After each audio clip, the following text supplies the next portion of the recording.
ഒരാള് ഒരിടത്ത് ഇരുന്നിട്ട് SDP സുതാര്യമല്ല, SDP പിന്നെ എന്തോ ഒരു വലിയ ദുരൂഹം ഉണ്ട് എന്നൊക്കെ പറഞ്ഞാൽ അതിനെന്താ പറയും? ഈ നാട്ടിൽ പ്രവർത്തിക്കുന്ന ജനാധിപത്യപരമായി ഇടപെടുന്ന ഇപ്പൊ ഈ ഇലക്ഷനിൽ 4000-ഓളം സീറ്റുകളിൽ മത്സരിക്കുന്ന ഒരു തീർത്തും ജനാധിപത്യപരമായ ഒരു പാർട്ടിയാണ് social democratic party of India. അത് കേരളത്തിൽ മാത്രമല്ല, ഇന്ത്യയിൽ പല സംസ്ഥാനങ്ങളിൽ പ്രവർത്തിക്കുന്ന പിന്നെ പലയിടത്തും തമിഴ്നാട്ടില് പിന്നെ അതുപോലെ തന്നെ കർണാടകയിലൊക്കെ പഞ്ചായത്തും നഗരസഭയും ഭരിക്കുന്ന ഒരു പാർട്ടിയാണ് SDP.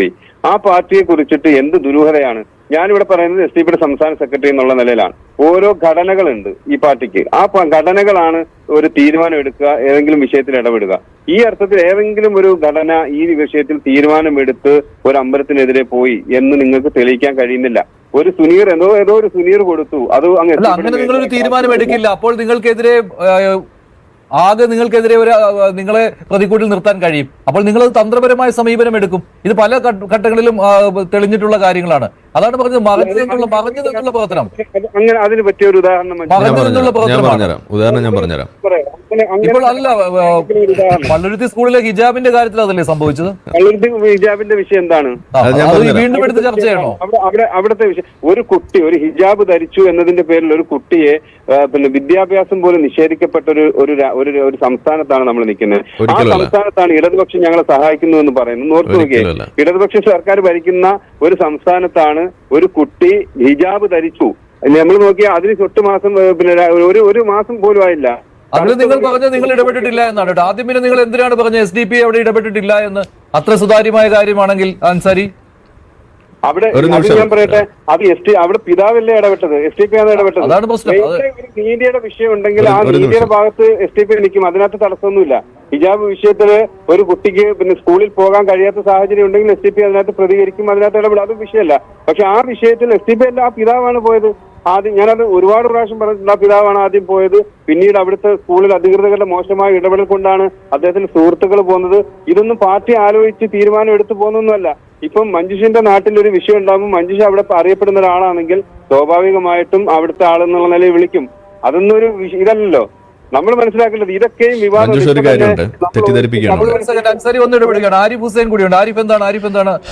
അല്ല, ഇത് വളരെ പച്ചയായ ആളുകളെ പറ്റിക്കുന്ന പരിപാടിയാണ് ഇവിടെ അൻസാരി പറഞ്ഞുകൊണ്ടിരിക്കുന്നത്. SDP എന്തോ ഒരു നല്ല ഒരു സംഭവമാണ് എന്നുള്ള രീതിയിൽ വരുത്തി തീർക്കും, മറ്റൊരു രാഷ്ട്രീയ പാർട്ടി പോലെ തന്നെയാണെന്നുള്ള രീതിയിൽ. ശരിയാണ്, രാഷ്ട്രീയ പാർട്ടികൾ ആയതുകൊണ്ട് തന്നെയാണ് പോപ്പുലർ ഫ്രണ്ടിനെ ഇവിടെ ബാൻ ചെയ്ത സമയത്ത് SDP ബാൻ ചെയ്യാൻ പറ്റാതെ പോയത്. അല്ല എന്നുണ്ടെങ്കിൽ ഇത് രണ്ടിനും ഒരുമിച്ച് പിടിച്ച് പുറത്താക്കേണ്ട സാധനമാണ്. ഉള്ള കാര്യം പറഞ്ഞാൽ അത്രേ ഉള്ളൂ. ഇനി ഇവിടെ പറഞ്ഞല്ലോ എന്താ തെളിവുള്ള എന്നുള്ളത്. ഇവിടെ പറഞ്ഞു, ഈ ഹിജാബിന്റെ ഉദാഹരണം തന്നെ എടുക്കുക. അതായത് തുടക്കത്തിൽ എന്താ പറഞ്ഞത്? ഈ പറയുന്ന SDP ബന്ധമൊന്നും ഇല്ല എന്ന് ആദ്യം പറഞ്ഞുകൊണ്ടായിരുന്നു. എന്നിട്ട് അവസാനം ഇതേ വേദിയിൽ തന്നെയാണ് ഞാൻ ചർച്ച ചെയ്തിട്ടുള്ള ആ ചർച്ചയിൽ ഞാനും ഉണ്ടായിരുന്നതാണ്. ഇവിടെ ഇരുന്നുകൊണ്ട് SDP ഒരു പ്രവർത്തകൻ സമ്മതിച്ചു, ഞങ്ങളാണ് ഈ സാധനത്തിന് ഇറങ്ങി തിരിച്ചത് എന്നവർ പച്ചയ്ക്ക് സമ്മതിക്കുന്ന ഇവിടുന്ന് കണ്ടതാണ്. അതായത് ആ പാരന്റിനെ ഇളക്കി വിട്ടത്. അതെ, ഞാൻ 2-3 ഉദാഹരണം പറഞ്ഞുതരാം. ഇത് ഒരെണ്ണം അല്ലേ ചോദിച്ചുള്ളൂ, ഞാൻ 4 പറഞ്ഞുതരാം. ഇത് 4 എല്ലാത്തിലും വളരെ മികച്ച കണക്ക് ഈ SDP സംബന്ധിച്ചിടത്തോളം. അപ്പൊ നമുക്ക് 4 തന്നെ പറയാം. ഒന്ന്, ഈ ഹിജാബിന്റെ ഉദാഹരണം തന്നെ എടുക്കുക. ഇനി രണ്ടാമത്തെ ഒരെണ്ണം വേണമെന്നുണ്ടെങ്കിൽ ഇവിടെ ഈ പറയുന്ന ഒരു വാട്സപ്പ് ഹർത്താൽ നടത്തി. ആ ഹർത്താൽ ഒരെണ്ണം നടത്തിയിട്ട് ഇവിടുത്തെ രാഷ്ട്രീയ പാർട്ടികൾ എല്ലാവരും നടത്താറുണ്ട്. ഇവിടുത്തെ രാഷ്ട്രീയ പാർട്ടികൾ ഹർത്താൽ നടത്തുമ്പോൾ അവരെന്താ ചെയ്യാറ്? അവർ പകൽ വെളിച്ചത്തിൽ വന്നിട്ടാണ് ഹർത്താൽ നടത്തുക. അവർ പച്ചയ്ക്ക് പറയും, ഇതേ ഞങ്ങൾ ഹർത്താലിന് ആഹ്വാനം ചെയ്യുന്നു, നിങ്ങൾ വരുന്നു. നിങ്ങൾ അതാണോ ചെയ്തു? നിങ്ങളൊരു വാട്സപ്പിൽ കൂടെ മെസ്സേജ് അയച്ചിട്ട് നിങ്ങൾ അതിന്റെ പിന്നില് ഈ കരുക്കൾ നീക്കിക്കൊണ്ട് ഇവിടെ നാട്ടിൽ കുഴപ്പമുണ്ടാക്കിയിട്ട് ഇത് തന്നെയാണ് പ്രശ്നം. നിങ്ങളത് നടത്തിയിട്ട് അവസാനം നിങ്ങൾ അതിന് കൈയൊഴിയും. കുഴപ്പമുണ്ടായതിന്റെ പേരിൽ നിങ്ങൾ കൈയൊഴിയും. ഇതാണ് ഇവിടെ നടക്കുന്നത്. ഇതേപോലെ ഇനിയിപ്പോ ഈ ജോസഫ് മാഷ് കൈവിട്ട് നിങ്ങൾ പറയുന്നത് കേൾക്കും. നിങ്ങൾ സംസാരിക്കുമ്പോൾ നമ്മളിവിടെ കേട്ടോണ്ടിരുന്നതാണ്. പറയുന്നത് കേൾക്കും. അൻസാരി കേൾക്കൂ. ഇവിടെ ജോസഫ് മാഷ് കൈവിട്ട് നടത്തി. ആ കൈവിട്ട് നടത്തിയിട്ട് ഇന്നും നിങ്ങൾ എന്താ പറയുന്നത്? നിങ്ങളല്ല എന്നാ പറയുന്നത്. ഈ പറയുന്ന സാധനത്തിൽ പിടിക്കപ്പെട്ടതിന്റെ തെളിവുകൾ ഇന്നും പോപ്പുലർ ഫ്രണ്ടിന്റെയും അതുപോലെ നിങ്ങളും തമ്മിലുള്ള ആ അവിശുദ്ധ ബാന്ധവത്തിന്റെ ഓരോ കഥകളും ഇന്നിപ്പോ ഇവിടെ ഓരോന്നോരോന്ന് പുറത്തേക്ക് വന്നുകൊണ്ടിരിക്കുകയാണ്. തുടർന്ന് അന്വേഷണം ആണ്. നിങ്ങൾ ഈ പറയുന്ന ആള് RSSന്റെ കാര്യം കുറെ മാറ്റി വെക്കും. നിങ്ങളുടെ കാര്യം പറയുമ്പോൾ നിങ്ങളുടെ കാര്യം പറയാം, RSSന്റെ കാര്യം പറയുമ്പോൾ RSSന്റെ കാര്യം പറയാം. നിങ്ങൾ നിങ്ങളുടെ ഈ മുഖം രക്ഷിക്കാൻ വേണ്ടി RSSനെ പിടിച്ചെടുന്ന ആ പരിപാടി ഇവിടെ നടക്കില്ല. പൊന്നൻസാരി, ആ കാലമൊക്കെ കഴിഞ്ഞിട്ടുണ്ട്. നിങ്ങൾ ഈ പറയുന്ന തക്കിയ കളിക്കാൻ വേണ്ടി തന്നെയാണ് ഇത് ചെയ്യുന്നത് എന്നുള്ളത് നാട്ടുകാർക്ക് മുഴുവൻ മനസ്സിലായിട്ടുണ്ട്. ആ ഇടപാടൊന്നും ഇനി ഇവിടെ നടക്കില്ല. അപ്പൊ അതുകൊണ്ട് നിങ്ങൾ ഈ ആളുകളെ പറ്റിക്കുന്ന പരിപാടി നിർത്തണം എന്ന് തന്നെയാണ് ഞാൻ പറയാം. അപ്പൊ ഇവിടെ ഈ കൃത്യമായിട്ട് നമ്മൾ പറയുന്നു, നിങ്ങൾ ഈ രീതിയിൽ ആളുകളെ പറ്റിക്കുന്ന രീതിയിൽ ഈ പറയുന്ന സാധനങ്ങൾക്ക് ഒരു ഉദാഹരണമല്ല, മൾട്ടിപ്പിൾ ഉദാഹരണങ്ങൾ ഇവിടെ ഉണ്ട്. SDPI പ്രവർത്തകനല്ല, അല്ലെ SDPIയുടെ എന്തെങ്കിലും ഒരു പദവിയുള്ള ആളല്ല ഈ പരാതി കൊടുത്തിരിക്കുന്നത്, SDPIയുടെ ലെറ്റർ ഹെഡിലല്ല. ഇത് അൻസാരി ഉറപ്പിച്ച് പറയുന്നുണ്ട് ഇക്കാര്യം. നാലാമത്തെ ഒരു ഉദാഹരണം കൂടിയുണ്ട്. ഈ കണ്ണൂര് ഒരു സ്ത്രീ ഇവിടെ ആത്മഹത്യ ചെയ്തു. ആ ആത്മഹത്യ ചെയ്യുന്ന വിഷയം എന്തായിരുന്നു? അവിടെ ഒരു പ്രശ്നമുണ്ട്, അത് പരിഹരിക്കാനെന്ന് പറഞ്ഞിട്ട് അവർ മീറ്റിംഗ് കൂടി SDPIയുടെ ഓഫീസിലാണ്. അപ്പൊ എങ്ങനെയാണ് അവിടെ എത്തുന്നത്? SDPIയുടെ ഓഫീസ് ഈ നാട്ടിൽ എന്താ പോലീസും പട്ടാളമൊന്നുമില്ലേ? എവിടെ എന്ത് പ്രശ്നം ഉണ്ടായാലും ആദ്യം ഇടപെടുന്നത് SDPI മാറുന്നത് എന്തുകൊണ്ടാണ്? അവിടെ നിങ്ങൾക്ക് കൃത്യമായിട്ടുള്ള ലക്ഷ്യങ്ങളുണ്ട്. നിങ്ങളുടെ SDPIയുടെ പോപ്പുലർ ഫ്രണ്ടിന്റെ വിഷൻ 2047 ഡോക്യുമെന്റ് വായിച്ച് കാണാപ്പടം പഠിച്ചിരിക്കുന്ന ആളാണ് ഞാൻ. എന്നോടാണോ നിങ്ങൾ സംസാരിക്കുന്നത്? അതിൽ നിങ്ങൾ എന്താ എഴുതി വെച്ചിരിക്കുന്നത്? രണ്ടുപേരും കൂടെ സംസാരിക്കുമ്പോൾ കേൾക്കുന്നില്ല. നിങ്ങൾ പറയുന്നത് കേൾക്കൂ, അൻസാരി പറയുന്നത് കേൾക്കൂ. നിങ്ങളുടെ വിഷൻ 2047 ഡോക്യുമെന്റ് കാണാപ്പാടം വായിച്ചിരിക്കുന്ന ആളാണ് ഞാൻ. കേൾക്കുന്നില്ല. ആരിഫിന്റെ ശബ്ദം മുറിഞ്ഞു പോകുന്നതുകൊണ്ട് ഒന്ന് നിശബ്ദനായിരിക്കും. അൻസാരി പറഞ്ഞു തീർക്കൂ. അല്ല, ആരിഫ് വാ തുറക്കുന്നത് രണ്ട് കാര്യത്തിനാ: ആഹാരം കഴിക്കാനും കള്ളം പറയാനും. നിങ്ങൾ വായ തുറക്കുന്നത് നുണ പറയാനും ബോംബ് പൊട്ടിക്കാനുമാണ്. അത്ര വ്യത്യാസമുള്ളൂ. RSSകാരുടെ കയ്യിൽ നിന്ന് പൈസ പറ്റിയിട്ട് നിങ്ങൾ ഈ ഇസ്ലാമിസ്റ്റുകളുടെ കയ്യിൽ നിന്ന് പൈസ വാങ്ങിച്ചിട്ട് ഇവിടെ നാട്ടിൽ കുഴപ്പമുണ്ടാക്കാനാണ് നിങ്ങൾ ഇവിടെ പണിയെടുക്കുന്നത്. ആരിഫിന്റെ ജോലി എന്താ? വേറെ എന്ത് ജോലിയുള്ളത്? ഞാനൊരു റിസർച്ചറാണ്, ക്ലിനിക്കൽ റിസർച്ചറാണ്. നിങ്ങൾക്ക് എന്താ ജോലി? മറുപടി അൻസാരി അദ്ദേഹം 2 ഉദാഹരണങ്ങൾ ചൂണ്ടിക്കാണിച്ചു, 2 അല്ല 3 ഉദാഹരണങ്ങൾ ചൂണ്ടിക്കാണിച്ചു. 4 ഉദാഹരണം ഞാൻ കാണിച്ചു ഇവിടെ. അൻസാരി മറുപടി നമുക്ക് ആരോഗ്യകരമായിട്ട് ചർച്ച കൊണ്ടുപോകാം. അൻസാരി, കണ്ണൂരത്തെ വിഷയം, കണ്ണൂർ പാർട്ടി ഓഫീസിൽ ചർച്ച നടത്തിയെന്ന് പറഞ്ഞത് SDPI പ്രവർത്തകരാണോ അതിനകത്ത് ചർച്ച നടത്തിയത്? മുസ്ലിം ലീഗിന്റെ പ്രവർത്തകരുണ്ട്, അവിടുത്തെ CPMന്റെ അടക്കമുള്ള പ്രവർത്തകരുണ്ട്. ആ ഒരു വിഷയം നാട്ടിൽ നിന്നുണ്ടായപ്പോ ആ വിഷയവുമായി ബന്ധപ്പെട്ട് ആ സമൂഹത്തിലുള്ള മഹല്ല് ഭാരവാഹികളടക്കം നിന്നൊരു ചർച്ചയാണ്. ആ ചർച്ച, ആ സ്ത്രീയുടെ പരാതി ഉള്ളത് SDPIക്കാർക്കെതിരെയാണ്. ആ സ്ത്രീയുടെ പരാതി SDPIക്കാർക്കെതിരെയാണ്. ഇപ്പോഴും ആരിഫ് എന്ത് ചെയ്യാ ഈ വിഷയങ്ങൾ എടുത്ത്? ആ സ്ത്രീയുടെ പരാതി SDPIക്കാർക്കെതിരെയാണ്. മനസ്സിലാക്കണം. നാലാമത്തെ 4 എണ്ണമാണല്ലോ എന്നൊക്കെ പറയുന്നുണ്ടല്ലോ. ഇതൊക്കെ ഒരു ചർച്ചയിൽ പറ്റിയ സാധനമൊന്നുമല്ല. ചർച്ച ചെയ്യപ്പെട്ട സാധനം തന്നെയാണ്. കാരണം എന്താണ്? നിങ്ങൾ എന്താ എഴുതി വെച്ചിരിക്കുന്നത്? വിഷൻ 2047 ഇന്ത്യ ഇസ്ലാമിക രാജ്യമാക്കണം എന്നല്ലേ നിങ്ങൾ എഴുതി വെച്ചിരിക്കുന്നത്? ഇതാണോ നിങ്ങളുടെ രാഷ്ട്രീയം? ഇന്ത്യ ഇസ്ലാമിക രാഷ്ട്രമാക്കണം എന്നല്ലേ പോപ്പുലർ ഫ്രണ്ടിന്റെ ഡോക്യുമെന്റ്? ഇത് അവരുടെ നിലപാടുകളുടെ ഒരു അടയാളം എന്നുള്ളതേ ഉള്ളൂ. എത്രയോ ഉദാഹരണങ്ങളുണ്ട്. ഇപ്പൊ ശ്രീ ആരിഫ് ഹുസൈൻ തന്നെ പറഞ്ഞു, മറ്റുദാഹരണങ്ങൾ പറഞ്ഞു. അമ്പലം പൂട്ടിയതിന്റെ എത്ര ഉദാഹരണം ഉള്ളത്? സോറി, ഞാൻ കേട്ടില്ല. എന്തൊക്കെയാ പറയുന്നത്? അമ്പലം എന്താ ആദ്യമായിട്ടാണ് അവിടെയാണ് പൂട്ടണേ? നിങ്ങൾ എന്താ ഈ പറയണ അൻസാരി? എത്ര അമ്പലങ്ങൾ ഇന്ത്യയിൽ ഇവിടെ തകർത്തിട്ടുണ്ട് റോഡ് നന്നാക്കാൻ വേണ്ടിയിട്ട്? ആരിഫ് ഒന്ന് പറയാവോ എങ്ങനെ എത്ര അമ്പലം SDPI പൊട്ടിച്ചെന്ന്? SDPI പൊട്ടിച്ചല്ലേ, ലോകത്ത് ഇന്ത്യയിൽ എത്ര അമ്പലങ്ങൾ പൂട്ടിച്ചിട്ടുണ്ട്, അല്ലെങ്കിൽ തകർക്കേണ്ടി വന്നിട്ടുണ്ട് ഈ റോഡ് വികസനം അതുപോലെ മറ്റു പല കാര്യങ്ങൾക്കും. ബാബരി മസ്ജിദ് പൊളിച്ചതും SDPI ആയിരിക്കും. അതെ, അതിന് മുന്നേ ഉണ്ടായിരുന്ന അമ്പലം പൊളിച്ചിട്ട് ബാബരി മസ്ജിദ് പണിതതും ആരാണ്? SDPI ആണോ? ബാബരി മസ്ജിദ് ആരാ, എവിടെ, എന്ത് പൊളിച്ചിട്ടാ പണിതത്? അതും കൂടി പറയും. അതെന്താ പറയാത്ത? ബാബരി മസ്ജിദിന്റെ ചരിത്രം അറിയോ? അതിന്റെ താഴെ എന്താ? അതിന്റെ താഴെ കുഴിച്ചിട്ട് അമ്പലത്തിന്റെ അവശിഷ്ടം കണ്ടെത്തിയതൊന്നും അൻസാരി അറിഞ്ഞിട്ടില്ലേ?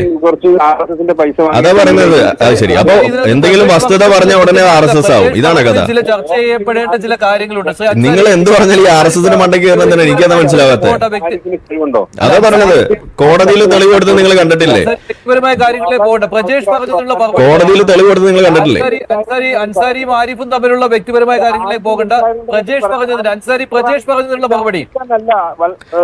അൻസാരിക്ക് അറിയേണ്ടത് ഞാൻ എവിടെ ജോലി ചെയ്യേണ്ടത്, ഞാൻ എന്താണ് ചെയ്യുന്നത്, ഇതൊക്കെ അല്ല. അത് ഞാൻ എന്റെ ബയോഡാറ്റ അയച്ചു തരാം എന്റെ പൊന്ന് അൻസാരി. അൻസാരി ചോദിച്ചതിന് ഉത്തരം പറയും. രാഷ്ട്രീയക്കാരനല്ല പ്രജേഷ് പറഞ്ഞതിന്, പക്ഷെ മറുപടി പറയണം താങ്കൾ. പ്രജേഷ് കൃത്യമായിട്ട് കാര്യങ്ങൾ പറഞ്ഞിരുന്നു. ഒരു സംവിധാനത്തിന്റെ, എനിക്ക് വ്യക്തമായിട്ട് അറിയില്ലെങ്കിൽ പോലും ഒരു സംവിധാനത്തിന്റെ ഭാഗമായി നിന്ന് പറയുന്ന ആളാണെന്ന് എനിക്ക് മനസ്സിലാവുന്നത്. അദ്ദേഹത്തിന് അത് പറയാൻ റൈറ്റുണ്ട്. പക്ഷേ ഞാൻ പറയട്ടെ, തീർത്തും ഒരു സമൂഹത്തെ വളരെ മോശമായി പറയുന്ന ഒരു സമൂഹത്തോട് ബാധ്യതയില്ലാത്ത RSSന്റെ പക്കൽ നിന്ന് പൈസ വാങ്ങിയിട്ട് കള്ളം പ്രചരിപ്പിക്കുന്ന ഒരാളെ ഞാൻ പറഞ്ഞ കള്ളം ഒരെണ്ണം നിങ്ങൾ പറയും. ഞാൻ വെല്ലുവിളിക്കാണ്. ഞാൻ പറഞ്ഞ കള്ളം ഒരെണ്ണം അൻസാരി തെളിയിച്ചാൽ ഞാൻ ഈ പണി നിർത്തും. ഞാൻ പറഞ്ഞ കാര്യങ്ങളിൽ കള്ളം ഒരെണ്ണം സ്ഥാപിച്ചാൽ അൻസാരി, ഞാനത് ഇവിടെ വാക്ക് പറയാണ്, ഞാൻ ഈ പണി നിർത്തും. ഞാൻ പറഞ്ഞതിൽ ഒരു കള്ളം നിങ്ങൾ തെളിയിക്കുക. നിങ്ങൾ ആണാണെന്നുണ്ടെങ്കിൽ തെളിയിക്കുക. ആരിഫ് പറയുന്ന 100 ഒരെണ്ണം പറയും. ഒരു ഉദാഹരണം പറയും. ഞാൻ പറഞ്ഞതിൽ നോണ ഒരെണ്ണം നിങ്ങൾ പറയും. ഒരെണ്ണം സിംഗിൾ വൺ ഒരെണ്ണം പറയും. ഏറ്റവും ഈ എന്നാ ഞാൻ തെളിയിച്ചു തരാം. നിങ്ങൾ പറയുന്നത് 100% ഇതുപോലെ തീവ്രവാദമാണ് എന്ന് ഞാൻ തെളിയിച്ചു കാണിച്ചു തരാം. നിങ്ങൾ ഇവിടെ പൊക്കിക്കൊണ്ട് നടക്കുന്ന SDP എന്ന് പറഞ്ഞ് ഈ പേരിട്ട് നടക്കുന്ന സാധനം തന്നെ തീവ്രവാദമല്ലേ?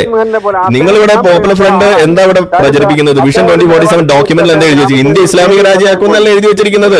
എന്നിട്ട് അതിന്റെ പുറത്ത് ഇതേപോലെയുള്ള വലിയ കെട്ടുകാഴ്ചകളൊക്കെ ഉണ്ടാക്കി വെച്ചിട്ട് ആളെ പറ്റിക്കുന്ന പരിപാടിയല്ലേ നിങ്ങൾ ചെയ്യുന്നത്? വ്യക്തിപരമായിട്ട് പോകേണ്ട. ഞാൻ പ്രജേഷ് പറഞ്ഞതിനുള്ള മറുപടി താങ്കൾക്ക് പറയാമല്ലോ. മഞ്ജുഷ, ഞാൻ പറഞ്ഞില്ല, ആരിഫിന്റെ വർത്താനം എന്ന് പറയുന്നത് വെറും വൽഗരായ വർത്താനാണ്. അദ്ദേഹത്തിന് ഒരു സ്വീകാര്യത കൊടുക്കാൻ നമുക്ക് മനസ്സിനൊരുക്കാത്ത ഇത്രയും. നിങ്ങൾ ചോദിച്ചതിന് ഉത്തരം പറയൂ അൻസാരി. ചോദിച്ചതിന് ഉത്തരം പറയും.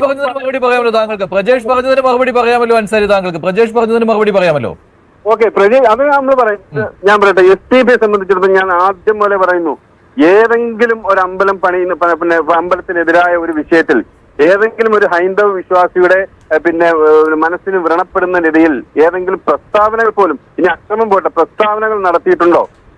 നിങ്ങൾ ഈ പറയുന്ന മാധ്യമങ്ങൾ അല്ലെന്നുണ്ടെങ്കിൽ ഇത്തരം RSSന്റെ പ്രചാരകരൊക്കെ ഒരുക്കുന്ന ഈ STP കുറിച്ചുള്ള തെറ്റിദ്ധാരണകൾ പരത്തുന്നതല്ലാതെ STP എന്ന് പറയുന്ന ഒരു പ്രസ്ഥാനം ചെയ്തിട്ടില്ല. ഇതിനകത്ത് മുസ്ലിങ്ങൾ മാത്രമല്ല കേട്ടോ STP എന്ന് പറയുന്ന പ്രസ്ഥാനത്തിലുള്ളത്, എല്ലാ മതവിഭാഗത്തിൽപ്പെട്ടവരുണ്ട്. ഞങ്ങൾ പറഞ്ഞല്ലോ 4000-ഓളം സീറ്റുകൾ മത്സരിക്കുമ്പോൾ ഏതാണ്ട് 250 സീറ്റിലധികം മത്സരിക്കുന്നത് മുസ്ലിങ്ങൾ അല്ലാത്തവർ മത്സരിക്കുന്നുണ്ട്. നിങ്ങൾ ഈ STP എന്ന് പറയുന്നത് കേരളത്തിന്റെ ഇതില് 140 മണ്ഡലങ്ങളിലും ഇടം നേടുന്ന അവിടെ വ്യവസ്ഥാപിതമായി പ്രവർത്തിക്കുന്ന ഒരു പാർട്ടിയാണ്. അതിന്റെ കാരണം ഞാൻ പറഞ്ഞുതരാം എന്തുകൊണ്ടാണ് നിങ്ങൾ അത് ചെയ്യുന്നതെന്നുള്ളത്. ഒരു മുന്നണിയുടെ ഭാഗമായി നിന്നില്ലെങ്കിൽ അതിന്റെ കാരണം ഞാൻ പറഞ്ഞുതരാം. നിങ്ങളുടെ തക്കിയുടെ ഭാഗമാണ്. നിങ്ങളുടെ പോപ്പുലർ ഫ്രണ്ടിന്റെ ഡോക്യുമെന്റ് നിങ്ങൾ എടുക്കുക. അതിനകത്ത് നിങ്ങൾ എഴുതി വെച്ചിരിക്കുന്നുണ്ട് ഇന്ത്യ ഇസ്ലാമിക രാജ്യമാക്കാൻ വേണ്ടി വിഷൻ 2047 നിങ്ങൾ എന്താ എഴുതി വെച്ചിരിക്കുന്നത്? SC ST OBC വിഭാഗങ്ങളെ കൂടെ നിർത്തിക്കൊണ്ട് ഹിന്ദു വിഭാഗത്തിലെ ഈ താഴ്ന്ന ജാതികളെ കൂടെ നിർത്തിക്കൊണ്ട് നമ്മൾ വോട്ട് പിടിക്കും, ഇവിടെ ഇലക്ഷനിൽ ജയിക്കും.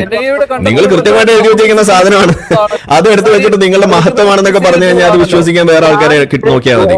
പോപ്പുലർ ഫണ്ട് നിരോധിച്ചിട്ട് 3 വർഷമായി എന്ന് ആരിഫിന്റെ അടുത്ത് ആരെങ്കിലും പറഞ്ഞു കൊടുക്കണം. അതന്നെ പറയുന്നത്. നിങ്ങൾ ആ സാധനം പേര് മാറി ഇവിടെ നടക്കുന്നു എന്ന് ഇവിടുത്തെ ED പറയുന്നു, ഇവിടുത്തെ NIA പറയുന്നു. അത് നിങ്ങൾ അറിയുന്നില്ലേ? ആരിഫ് 2047 പറഞ്ഞുകൊണ്ടിരിക്കുക. ഇത്രയും ബോധമില്ല. അതെന്താ നിങ്ങൾ അതിനെ തള്ളി പറയോ? അങ്ങനെയാണെങ്കിൽ അങ്ങനെ ഒരു സാധനം നിങ്ങൾ ഇല്ലെന്നാണോ പറയുന്നത്? ഇവിടെ ഈ അന്വേഷണ ഏജൻസികളൊക്കെ നുണ പറഞ്ഞാണെന്നാണോ അപ്പൊ നിങ്ങൾ പറയുന്നത്? അല്ല അൻസാരി, അങ്ങനെയാണെങ്കിൽ കൈവെട്ടിയ കേസും ഇല്ല എന്നുള്ളതാണോ? പ്രൊഫസറുടെ കൈവെട്ടിയ കേസും ഇല്ല എന്നുള്ളത് തന്നെയാണോ പറയുന്നത്? ED കുറിച്ചുള്ള ധാരണകൾ എന്താ പൊതുസമൂഹത്തിന് എന്താ ഉള്ളത്? ഈ പറയുന്ന ഡോക്യുമെന്റിന്റെ അടിസ്ഥാനത്തിലല്ലേ നിങ്ങളുടെ നേതാക്കൾക്ക് അവിടുന്ന് ജാമ്യം പോലെ അനുവദിക്കാത്തത്? അതെന്താ പറയാത്തത്? ഇവിടെ കോൺസ്പയർ ചെയ്തു, ഇന്ത്യ ഇസ്ലാമിക രാജ്യമാക്കാൻ വേണ്ടി അവർ അവിടെ പദ്ധതി ഇട്ടു, ഈ പറയുന്ന ഡോക്യുമെന്റ് ഉണ്ടാക്കി എന്നതിന്റെ അടിസ്ഥാനത്തിൽ തന്നെയാണ് അവിടെ ഈ ജാമ്യം പോലും അവിടെ നിഷേധിച്ചിരിക്കുന്നത്. എന്താ നിങ്ങൾ ഓർക്കാത്തത്? അപ്പൊ ഇതൊക്കെ നുണയാണെന്നാണോ നിങ്ങൾ പറഞ്ഞത്? കോടതി ഡൽഹി ഹൈക്കോടതിന് എന്താ നുണ അവിടെ അവര് നുണ പറഞ്ഞതെന്നാണോ നിങ്ങൾ പറയുന്നത്? അവര് നോക്കിക്കോളും. അത് ശരി. അപ്പൊ പിന്നെ നമ്മളൊക്കെ പിന്നെ മാങ്ങ പറിക്കാൻ പോവേ? അതെന്താ? അപ്പൊ നിങ്ങൾക്ക് സൗകര്യമുള്ളവർക്ക് നിങ്ങൾ നോക്കും, നമുക്ക് സൗകര്യമുള്ളവർക്ക് നമ്മൾ പറയുമ്പോ നിങ്ങൾ അവര് നോക്കിക്കോളും. അതെന്താ ഇടപാടാ? നിങ്ങൾ തള്ളി പറയുകയാണ്. ഈ സുനീർ എന്നുള്ളയാൾ SDP-കാരനാണോ അല്ലയോ? ഈ പരാതി കൊടുത്ത് അമ്പലം പൂട്ടണമെന്ന് ആവശ്യപ്പെട്ട് പരാതി കൊടുത്തിട്ടുള്ള സുനീർ SDP-കാരനാണോ അല്ലയോ? എന്റെ അഭിപ്രായത്തിൽ ഞാനത് STP-കാരനാണ്. ഞാൻ അറിയില്ല ഈ വിഷയത്തിൽ, എനിക്ക് വലിയ ഗ്രാഹ്യമില്ല. ഞാനിപ്പോ ഈ ഇലക്ഷനുമായി ബന്ധപ്പെട്ട് പ്രവർത്തന ബാധയിലാണ് നിൽക്കുന്നത്. ഏതെങ്കിലും ഒരു അമ്പലം അവിടെ വഴി അടയ്ക്കണമെന്നോ അവിടെ അതിന് ബ്ലോക്ക് ചെയ്യണമെന്നൊക്കെ പറഞ്ഞിട്ട് നമുക്കിപ്പോ അതിനൊരു സമയമില്ല യഥാർത്ഥത്തില്. മറ്റൊന്ന് പ്രവർത്തനം ഞാൻ അന്വേഷിച്ചിട്ടില്ല. ഞാനതാ നിങ്ങളുടെ ആദ്യം ചോദിച്ചത്, STP ഏതെങ്കിലും അർത്ഥത്തിൽ പരാതി കൊടുത്തിട്ടുണ്ടോ? അതിന്റെ ലെറ്റർ സുനീർ എന്നുള്ള SDP പ്രവർത്തകനാണ് പരാതി കൊടുത്തത്. അതാണ് അത് താങ്കൾ പറയുന്നു STP അങ്ങനെ സംസ്ഥാന തലത്തിൽ ആലോചിച്ച് അത്തരം ഒരു തീരുമാനം എടുത്തിട്ടില്ല എന്ന്. അപ്പോഴാണ് ഇവിടെ പറഞ്ഞത് അങ്ങനെ സുതാര്യമായിട്ട് പ്രവർത്തിക്കുന്ന ഒരു സംഘടനയല്ല ആ SDP, രഹസ്യമായിട്ടാണ് ഇത്തരം തീരുമാനങ്ങൾ എടുക്കുന്നതെന്ന് പറഞ്ഞത്. അതുകൊണ്ടാണ് ഒരു പ്രവർത്തകനെ കൊണ്ട് പരാതി കൊടുപ്പിക്കുന്നു, അല്ലെങ്കിൽ എന്നിട്ട് പറയുന്നത് ഞങ്ങളുടെ ആളല്ല എന്ന് പറയുന്നു. ഇത് പതിവാണ് എന്നുള്ളതിനാണ് ഒരു 3-4 ഉദാഹരണങ്ങൾ ഇവിടെ പറഞ്ഞതും. STP രഹസ്യമായി പ്രവർത്തിക്കുന്നതിന് എന്താ നിങ്ങൾ ഏത് അർത്ഥത്തിലാ പറയുന്നത്? അതിനല്ല ഉദാഹരണം ഇവിടെ പറഞ്ഞു. ഒരു ഉദാഹരണം ഞാൻ പറയാം. അഞ്ചാമത്തെ ഉദാഹരണം കൂടി ഞാൻ പറഞ്ഞു. എനിക്കെതിരെ മതനിന്ദ എന്ന് പറഞ്ഞിട്ട് ഒരു കേസ് ഇവിടെ ഉണ്ടായിരുന്നു. ആ കേസ് കൊടുത്തത് പോലും നിങ്ങൾ SDP-യുടെ ഒരു പ്രവർത്തകൻ, ഈ ഈരാറ്റുപേട്ട ഭാഗത്തുള്ള ഒരു ചങ്ങാതി ഒരു ഹിന്ദു നാമധാരിയെ കൊണ്ട് കള്ളക്കേസ് കൊടുക്കുന്ന രീതിയിലാണ് കൊടുപ്പിച്ചത്. കാരണം എന്താണ്? അവരുടെ ഉദ്ദേശം എന്ന് പറയുന്നത് അത് ഒരിക്കലും പുറത്തു വരാൻ പാടില്ല എന്നതായിരുന്നു. പക്ഷെ നമ്മളത് കണ്ടെത്തി. കാരണം നിങ്ങൾ വിചാരിക്കുന്ന പോലെ എല്ലാ പോലീസുകാരും നിങ്ങളുടെ ഇതിന്റെ ഉള്ളിലല്ല, അല്ലാതെയും കുറച്ച് ബോധമുള്ള മനുഷ്യന്മാർ ഇവിടെ ഉണ്ട് പോലീസുകാരായിട്ട്. അവർ നമുക്ക് കൃത്യമായിട്ട് കണ്ടെത്തിയിരുന്നത് ആരാണ് അതിന്റെ പിന്നിൽ ഉള്ളത് എന്നുള്ളത്. ആ കേസിനൊക്കെ നമ്മൾ ഊരി പോരുകയും ചെയ്തു. അതാണ് പ്രസിഡന്റ് ആയിട്ടുള്ളത്. അപ്പൊ നിങ്ങളുടെ എല്ലാ തരികടയും നമുക്ക് അറിയാം. നിങ്ങൾ ഈ പറയുന്ന ഹിന്ദു ആയിട്ടുള്ള ആളുകൾ നിങ്ങളുടെ സ്ഥാനാർത്ഥിയായിട്ടുണ്ടെന്ന് പറയുന്നതിന്റെ കാരണം പോലും നിങ്ങൾ ഈ പോപ്പുലർ ഫ്രണ്ടിന്റെ ഡോക്യുമെന്റിൽ ഉണ്ട്. എന്റെ പൊന്നു സുഹൃത്തെ, നിങ്ങൾ ഇത് കാണാതിരിക്കുന്ന എന്താ? നിങ്ങൾ കൊണ്ടു നടക്കുന്ന ഈ സാധനം, ഈ പോപ്പുലർ ഫ്രണ്ടുമായിട്ടുള്ള കണക്ഷൻ എന്താണെന്നുള്ളത് ഇവിടെ ഓരോ ദിനവും പുറത്തു വന്നുകൊണ്ടിരിക്കുകയാണ്. നിങ്ങൾ വെച്ചുകൊണ്ടിരിക്കുന്ന രീതികൾ എന്താണെന്നുള്ളത് ഇവിടെ പുറത്തു വന്നുകൊണ്ടിരിക്കുകയാണ്. കാപട്യമാണ്, അടിമുടി, ഇതുപോലെയുള്ള രഹസ്യ സ്വഭാവത്തിലുള്ള കാര്യങ്ങളാണ് നിങ്ങൾ ചെയ്തുകൊണ്ടിരിക്കുന്നത്. ഇത് നമുക്കിവിടെ കാണാൻ കഴിയുന്ന കാര്യമല്ലേ? ഈ പോപ്പുലർ ഫ്രണ്ടുമായിട്ടുള്ള ബാന്ധവം നമ്മളിവിടെ മനസ്സിലാക്കിക്കൊണ്ടിരിക്കല്ലേ? നിങ്ങൾ എത്ര സ്വത്ത് ഇതുപോലെ കണ്ടുകെട്ടേണ്ടി വരുന്നു. നിങ്ങളുടെ നേതാക്കൾക്ക് അവിടെ നിന്ന് ജാമ്യം പോലും നിഷേധിക്കുന്നു. എന്തിന്റെ പേരിൽ? ഈ പറയുന്ന ഡോക്യുമെന്റ്സിന്റെ പേരിൽ തന്നെ, നിങ്ങൾ നടത്തിയിട്ടുള്ള ഗൂഢാലോചനയുടെ പേരിൽ തന്നെ. എന്നിട്ട് നിങ്ങൾ അതിനെ അറിയില്ല, ഞാനൊന്നും കണ്ടില്ല. നിങ്ങൾ സത്യത്തിൽ എനിക്ക് നിങ്ങളോട് സഹതാപമാണ് തോന്നുന്നത്. നിങ്ങൾ ആരോ നിങ്ങളെ മുന്നിൽ നിർത്തിയിട്ട് നിങ്ങൾ പിന്നിൽ നിന്നിട്ട് കളിക്കുന്നു എന്ന് തന്നെയാണ് എനിക്ക് അവിടെ പറയാനുള്ളത്. ഈ സംഘപരിവാര RSSകാര് പോലീസ് സേനയിൽ നിറഞ്ഞു കയറി എന്ന് പറയുന്നത് ഇപ്പൊ ഈ ചർച്ച നടന്ന എന്താ? SDP ഒരു ഉദ്യോഗസ്ഥർ അല്ലെങ്കിൽ ഏതെങ്കിലും സർക്കാർ ഓഫീസിൽ വന്നാൽ ഇടതുപക്ഷം ഈസിയായിട്ട് അവരുടെ അനുകൂലമായി നിൽക്കുന്നു എന്നാണല്ലോ. ഇപ്പൊ ആരിഫ് എന്ന് പറയുന്ന ഈ സംഘീകരണ പറയുന്നത് എന്താ? അദ്ദേഹം തന്നെ പറയുന്നത് എനിക്കും അനുകൂലമുള്ള ആൾക്കാരുണ്ട്, RSSകാരെ. നിങ്ങൾക്ക് മാത്രമല്ല, ഇവിടെ ബോധമുള്ള ആളുകളുണ്ട്. നിയമത്തിന്റെ വഴിക്ക് ചെയ്യുന്ന ആളുകളുണ്ടെന്നാണ് ഈ പറഞ്ഞത്. നിയമത്തിന്റെ വഴിക്ക് ചെയ്യുന്ന ആളുകളുണ്ടെന്നാണ് ഈ പറയുന്നത്. അതല്ലാതെ നിങ്ങളുടെ കള്ളക്കേസിന് കൂട്ടു നിൽക്കുന്ന ആളുകൾ മാത്രമല്ല ഇവിടെ ഉള്ളത്. ഈ പറയുന്ന പച്ച പോലീസ് മാത്രമല്ല, ബോധമുള്ള നല്ല പോലീസുകാർ ഇവിടെ ഉണ്ടെന്നേ ഞാൻ പറഞ്ഞിട്ടുള്ളൂ. കേരളത്തില് ഒരുപാട് ക്ഷേത്രങ്ങളുള്ള ഒരു കേരളത്തിലാണ് നമ്മൾ ജീവിക്കുന്നത്. കേരളത്തിലെ മതേതരത്വത്തെ കുറിച്ച് വളരെ കൃത്യമായ ധാരണയും ബോധബോധവും ഒക്കെ നമുക്കുണ്ട്. ഇതൊക്കെ ഈ രാജ്യത്ത്, ഈ കേരളത്തില് പൊതുസമൂഹത്തിൽ ഇടപെടുകയും നിത്യവും അതുമായി ബന്ധപ്പെട്ട് പ്രവർത്തിക്കുകയും ചെയ്യുന്ന ആളെന്ന നിലയിൽ ഈ അമ്പലം, അതിന്റെ പ്രസക്തി അറിയാം, ആരാധനാലയങ്ങൾ, അതിന്റെ പവിത്രത അറിയാം. ഇതൊക്കെ കൃത്യമായിട്ട് അറിഞ്ഞുകൊണ്ട് തന്നെയാണ് പ്രവർത്തിക്കുന്നത്. ഒരു ആരാധനാലയത്തിനെതിരായിട്ടും SDP അല്ലെന്നുണ്ടെങ്കിൽ ഒരാളോ അതിനകത്ത് പോകരുതെന്നുള്ളത് തന്നെയാണ് നമ്മുടെ നിലപാട്. അതിനകത്തൊന്നും ഇതില്ല. അത് തെറ്റിദ്ധരിപ്പിക്കുന്ന നിലയിൽ പറയുന്നത് എന്നുള്ളത് മാത്രമേ ഉള്ളൂ. നമ്മെ സംബന്ധിച്ചിടത്തോളം ഞാൻ അവിടെ മനസ്സിലായി. ഞാനിപ്പോ ഈ ചർച്ചയിലോട്ട് വരുമ്പോഴാണ് ഞാൻ അവിടെ ഇങ്ങനെ മനസ്സിലാക്കുന്നത്, അവിടെ ഇങ്ങനെ എന്തോ ഒരു പ്രശ്നം ഉണ്ടായിട്ടുണ്ട്. അത് SDP എന്ന് പറയുന്ന, ഞാൻ അതാ ചോദിക്കുന്നത്, നമ്മുടെ ഘടനകൾ ഇടപെട്ടിരുന്നോ? ഞാൻ അവിടെ ചോദിച്ചു, ഇങ്ങനെ ചർച്ച നടക്കുന്നുണ്ട്, ഇന്നലെ മുതൽ ഇങ്ങനെ ഒരു വലിയ പ്രചരണം നടക്കുന്നത് എന്താണ്? അവൻ പറഞ്ഞു പാർട്ടി അതിനകത്ത് ഇടപെട്ടിട്ടില്ല. പാർട്ടിയുടെ ഇന്ന് ഓർത്ത് നോക്കണം, പാർട്ടിയുടെ ഭാരവാഹികൾക്ക് പോലും ആ വിഷയത്തെക്കുറിച്ച് അറിയില്ല. അതാ രസം. ഞാൻ അവിടുത്തെ ഉത്തരവാദിത്തപ്പെട്ടവരെ വിളിക്കുമ്പോൾ പറയുന്ന അങ്ങനെ ഒരു വിഷയം ഞാൻ കേട്ടിരുന്നു, പക്ഷെ അതിനെക്കുറിച്ച് കൂടുതൽ അറിയില്ല എന്ന് പറഞ്ഞാൽ അവർ അതുപോലും ശ്രദ്ധിക്കാത്ത നിലയിൽ ഇലക്ഷൻ വർക്കുകളിലാണ് ഉള്ളത്. അപ്പൊ അവിടെ പിന്നെ ഇപ്പൊ നമ്മൾ അന്വേഷിക്കുമ്പോൾ ഏതോ ഒരു സുനീർ കൊടുത്തു എന്ന് പറയുന്നു, അത് SDPയുടെ പ്രവർത്തകനാണെന്ന് ഞാൻ ചർച്ച വരുമ്പോഴാണ് അറിയുന്നത്. അവിടെ ഞാൻ കൃത്യമായി ചോദിക്കുന്നു, ഏതെങ്കിലും ലെറ്റർപാടുണ്ടോ? SDP ലെറ്റർപാഡിൽ അല്ല കൊടുക്കുന്നത്. ലെറ്റർപാഡിൽ കൊടുക്കാതെ അത് SDPയിലേക്ക് വരുത്തുന്നു. അതൊക്കെ നിങ്ങളുടെ വ്യാഖ്യാനമാണ്. നിങ്ങൾ വ്യാഖ്യാനിക്കുന്നതിന് നമുക്കൊന്നും പറയാൻ കഴിയില്ല. SDPയെ സംബന്ധിച്ചിടത്തോളം ഇങ്ങനെ വ്യാഖ്യാനിക്കുന്നതല്ലാതെ ഏതെങ്കിലും അർത്ഥത്തിൽ ഒരു കലാപം ഉണ്ടാക്കിയതായോ ഏതെങ്കിലും അക്രമത്തിൽ പങ്കെടുത്തതായോ ഈ രാജ്യത്ത് വിധ്വംസക പ്രവർത്തനം നടത്തുന്നതായില്ലാത്ത സാഹചര്യം ഒരു പുകമറയുടെ അടിസ്ഥാനത്തിൽ മാത്രമാണ് ജോസഫ് മാഷിന്റെ കൈവെട്ടിയതാരാ? നിങ്ങൾ ആരെ പറ്റിക്കാൻ നോക്കണേ? ആരിഫാണോ പറ്റി? ആരിഫിന് അറിയാമെന്നുണ്ടെങ്കിൽ പറഞ്ഞു കൊടുക്കുക. നിങ്ങളല്ലേ വെട്ടിയിരിക്കുന്നത്? നിങ്ങൾ ആരെയാണ് പറ്റിക്കാൻ നോക്കുന്നത്? നിങ്ങളുടെ ഇതിനകത്ത് അക്യൂസ്ഡ് ആയിട്ടുള്ള ആള് ജയിലിൽ കടന്ന് ഇതേപോലെ ഇലക്ഷനിൽ ജയിച്ച ആളും കൂടിയാണ്. അതും കൂടി നിങ്ങൾ എന്താ മറന്നുപോയോ? നിങ്ങൾക്ക് ഇത്ര വലിയ അംലേഷയാണോ? എനിക്കറിയാൻ വേണ്ടിയിരിക്കുകയാണ്. SDPI പ്രവർത്തകൻ പോപ്പുലർ ഫ്രണ്ടിന്റെ ബന്ധമുള്ള ആള് ഇതിവിടെ കോടതിയിൽ ഇവിടെ തെളിഞ്ഞിട്ടുള്ള കാര്യമല്ലേ? ജോസഫ് മാഷിന്റെ കൈവെട്ടിയതാരാ? ഇവിടെ തെളിഞ്ഞിട്ടില്ലേ? പോപ്പുലർ ഫ്രണ്ടുമായിട്ട് നിങ്ങൾക്ക് ബന്ധമൊന്നും ഇല്ലാന്നാണ് അപ്പൊ നിങ്ങൾ പറയുന്നത്? നിങ്ങൾ ആദ്യം പറഞ്ഞതിന് ഒന്ന് പറയാം. അത് തന്നെ പറഞ്ഞു, പോപ്പുലർ ഫ്രണ്ട് കാരണം SDPI ഒക്കെ ഒന്ന് തന്നെയാണെന്നല്ലേ ഇവിടെ വന്നിരിക്കുന്നത്. നിങ്ങൾ ആരെയാണ് പൊട്ടനം കളിപ്പിക്കുന്നത്? നിങ്ങൾ ആരെയാണ് പൊട്ടം കളിപ്പിക്കുന്നത്? നിങ്ങൾ ആരെയാണ് പൊട്ടം കളിപ്പിക്കുന്നതെന്ന് പറയൂ. നിങ്ങൾ ഈ ജിഹാദി ഫണ്ട് ഇറക്കിയിട്ട് ജിഹാദി തരം ഇവിടെ ഇറക്കുമ്പോൾ ഞാൻ കുറച്ച് RSS തരം ഇവിടെ ഇറക്കിയിരിക്കും. അതിൽ നിങ്ങൾ വെറുതെ നിലവിളിച്ചിട്ട് കാര്യമൊന്നുമില്ല. RSS എന്ന് പറഞ്ഞുകൊണ്ടിരുന്നാലൊന്നും നമ്മളിവിടെ മിണ്ടാണ്ട ഇരിക്കാനൊന്നും പോകുന്നില്ല. നിങ്ങളുടെ ജിഹാദി തരം നമ്മളിവിടെ കണ്ട ജിഹാദീനെ തന്നെ ഞാൻ വിളിക്കും. കേട്ടോ അൻസാരി എന്ന ജിഹാദി. അപ്പൊ ജിഹാദി ചോദിച്ചാൽ ഉത്തരം ഉണ്ടെങ്കിൽ പറയാ. നിങ്ങൾ ഈ പറയുന്ന ഈ ജോസഫ് മാഷിന്റെ കൈവെട്ട കേസിനെ നിങ്ങൾ തള്ളി പറയാണോ ചെയ്യുന്നത്? അതും നിങ്ങൾ ഇവിടെ നടന്നിട്ടില്ല എന്നാണോ ഈ പറഞ്ഞു വെക്കുന്നത്? അതിൽ ഈ പോപ്പുലർ ഫ്രണ്ടുകാരായിട്ട് നിങ്ങൾക്ക് ബന്ധമില്ല എന്നാണോ പറഞ്ഞു വെക്കുന്നത്? ഈ വിഷൻ 2047 എന്ന് പറയുന്ന സാധനത്തിൽ അവിടെ എഴുതി വെച്ചിരിക്കുന്ന ഇസ്ലാമിക രാജ്യമാക്കും എന്ന് പറയുന്ന സാധനത്തെ നിങ്ങൾ തള്ളി പറയുകയാണോ ചെയ്യുന്നത്? നിങ്ങൾ ആരെ പൊട്ടനാക്കുന്നത്? ഇവിടെ എന്താ ഇവിടുത്തെ കോടതിയും ഇവിടുത്തെ നിയമ സംവിധാനങ്ങളും ഇത് മുഴുവൻ മണ്ടന്മാരാണെന്നാണോ നിങ്ങൾ പറഞ്ഞു വെക്കുന്നത്? അല്ല, PFIയുടെ രാഷ്ട്രീയ ഐഡന്റിറ്റിയാണ് SDPI എന്ന കാര്യത്തിൽ ഇവിടെ ആർക്കും സംശയമില്ല അൻസാരി. നിങ്ങൾ മാത്രമേ അത് സമ്മതിക്കാതെയുള്ളൂ. അതെ, ഇത് ആരെ പൊട്ടനാക്കുന്നത് ഞാൻ ചോദിക്കുന്നത്. PFIയുടെ രാഷ്ട്രീയ ഐഡന്റിറ്റിയാണ്. ഇവിടെ ആദ്യം ഇതാണ് ഒരു ആരോപണം കൂടി പറയും. പറഞ്ഞതിന് ശേഷം നേരെ ആരോപണമാവുന്നത് എങ്ങനെയാണ്? അതെങ്ങനെയാണ് ആരോപണമാവുന്നത്? ആരിഫ് എന്ന് പറയുന്ന RSS എന്താ ഇവിടെ പറഞ്ഞേ? ജിഹാദി പറയൂ, ഞാൻ എന്താ പറഞ്ഞത് പറയൂ. ജിഹാദി ആരിഫ് എന്ന് പറയുമ്പോൾ ജിഹാദി പറയൂ, അൻസാരി എന്ന ജിഹാദി പറയൂ, ഞാൻ എന്താ പറഞ്ഞത്? ഇവിടെ പറഞ്ഞത് ജോസഫ് മാഷിന്റെ കൈ വെട്ടിയത് SDP ആണെന്ന് പറഞ്ഞു. SDPIക്കാർക്ക് ബന്ധമുണ്ട്, SDPIക്കാർക്ക് ബന്ധമുണ്ട്, അത് തന്നെയാണ് അതിൽ വന്നിരിക്കുന്നത്. ഓക്കെ, അതിന് ഗൂഢാലോചനയിലും അതിനുവേണ്ടി ഒളിത്താവളം ഒരുക്കിയതിലും അതിനു വേണ്ടിയിട്ടുള്ള എല്ലാ സംവിധാനങ്ങളും ഒരുക്കിയതിലും SDPIക്കാർക്ക് ബന്ധമുണ്ട് എന്നുള്ളത് ഇവിടെ തെളിഞ്ഞ കാര്യമാണ്. അതിൽപ്പെട്ടുള്ള ആളുകൾ തന്നെയാണ് ഇന്നും അവിടെ ശിക്ഷ അനുഭവിക്കുന്നത്. അപ്പൊ നിങ്ങൾ ആരെയെ പൊട്ടനാക്കി കളിപ്പിക്കുന്നത്? ഇതാണ് എനിക്ക് മനസ്സിലാവാത്തത്. ജോസഫ് മാഷിന്റെ കൈ വെട്ടിയത് ആരിഫ് പറഞ്ഞല്ലോ, അതിനെന്ത് തെളിവുള്ള? തെളിവല്ല, ഇവിടെ കോടതിയിലുള്ള കേസ് നടക്കുന്നത് നിങ്ങൾക്ക് അറിയില്ലേ? അതിനകത്ത് ശിക്ഷിക്കപ്പെട്ടുള്ള ആളുകളെ കുറിച്ച് നിങ്ങൾക്ക് അറിയില്ലേ? ഉള്ളത് ഏത് SDP പ്രവർത്തനാണ്, ഏത് SDP നേതാവാണ്, SDP നേതൃത്വം കൊടുത്തു എന്ന് പറയാൻ എന്താണ്? ഇത് തന്നെയാണ് പറയുന്നത്. നിങ്ങൾ ഇതിന്റെ ഒളിമറയിൽ നിന്ന് കാര്യങ്ങൾ ചെയ്യിക്കും, അതിനെല്ലാം പോപ്പുലർ ഫ്രണ്ടിനെ ഇറക്കും, എന്നിട്ട് അതിന്റെ മുന്നിൽ നിർത്തിക്കൊണ്ട് ഇതിന്റെ മുന്നിൽ നിന്നുകൊണ്ട് നിൽക്കുന്ന ആളുകളെ നിങ്ങൾ വിജയിപ്പിച്ചെടുക്കും. ഇതാണ് ഇവിടെ നടക്കുന്നത്. ഇതാണ് പ്രശ്നം. നിങ്ങൾ പോപ്പുലർ ഫ്രണ്ടിന്റെ ഭാഗമാണ് എന്നുള്ള കാര്യം നിങ്ങൾ അംഗീകരിക്കുന്നില്ല, അതാണ് പ്രശ്നം. അത് പക്ഷേ പൊതുസമൂഹത്തിന് ബോധ്യമുണ്ട്. പൊതുസമൂഹം കോടതിയുടെ ഇത്രയും ജോസഫ് മാഷിന്റെ കൈവെട്ടുമായി ബന്ധപ്പെട്ട് എത്രയോ ഡോക്യുമെന്റ് ഉണ്ട്, എത്രയോ പിന്നെ കേസ് ഡയറികളുണ്ട്. അതിലെവിടെങ്കിലും അതിലെല്ലാത്തിലും പറയുന്നു പോപ്പുലർ ഫ്രണ്ടും SDPIയും ഇല്ല എന്നാണോ? സവാദുമായിട്ട് SDPക്ക് എന്തോ അപ്പൊ ജിഹാദി ഇവിടെ കാണിക്കുന്ന ഈ തക്കിയ നമ്മൾ കണ്ടല്ലോ, ഇതാണ് ഇവിടുത്തെ പ്രശ്നം. അപ്പൊ ജിഹാദിയായ അൻസാരി ചെയ്യുന്ന ഈ തക്കിയ ഇനിയെങ്കിലും നാട്ടുകാർ തിരിച്ചറിയാം, ഇതാണ് ഇവരുടെ രീതി.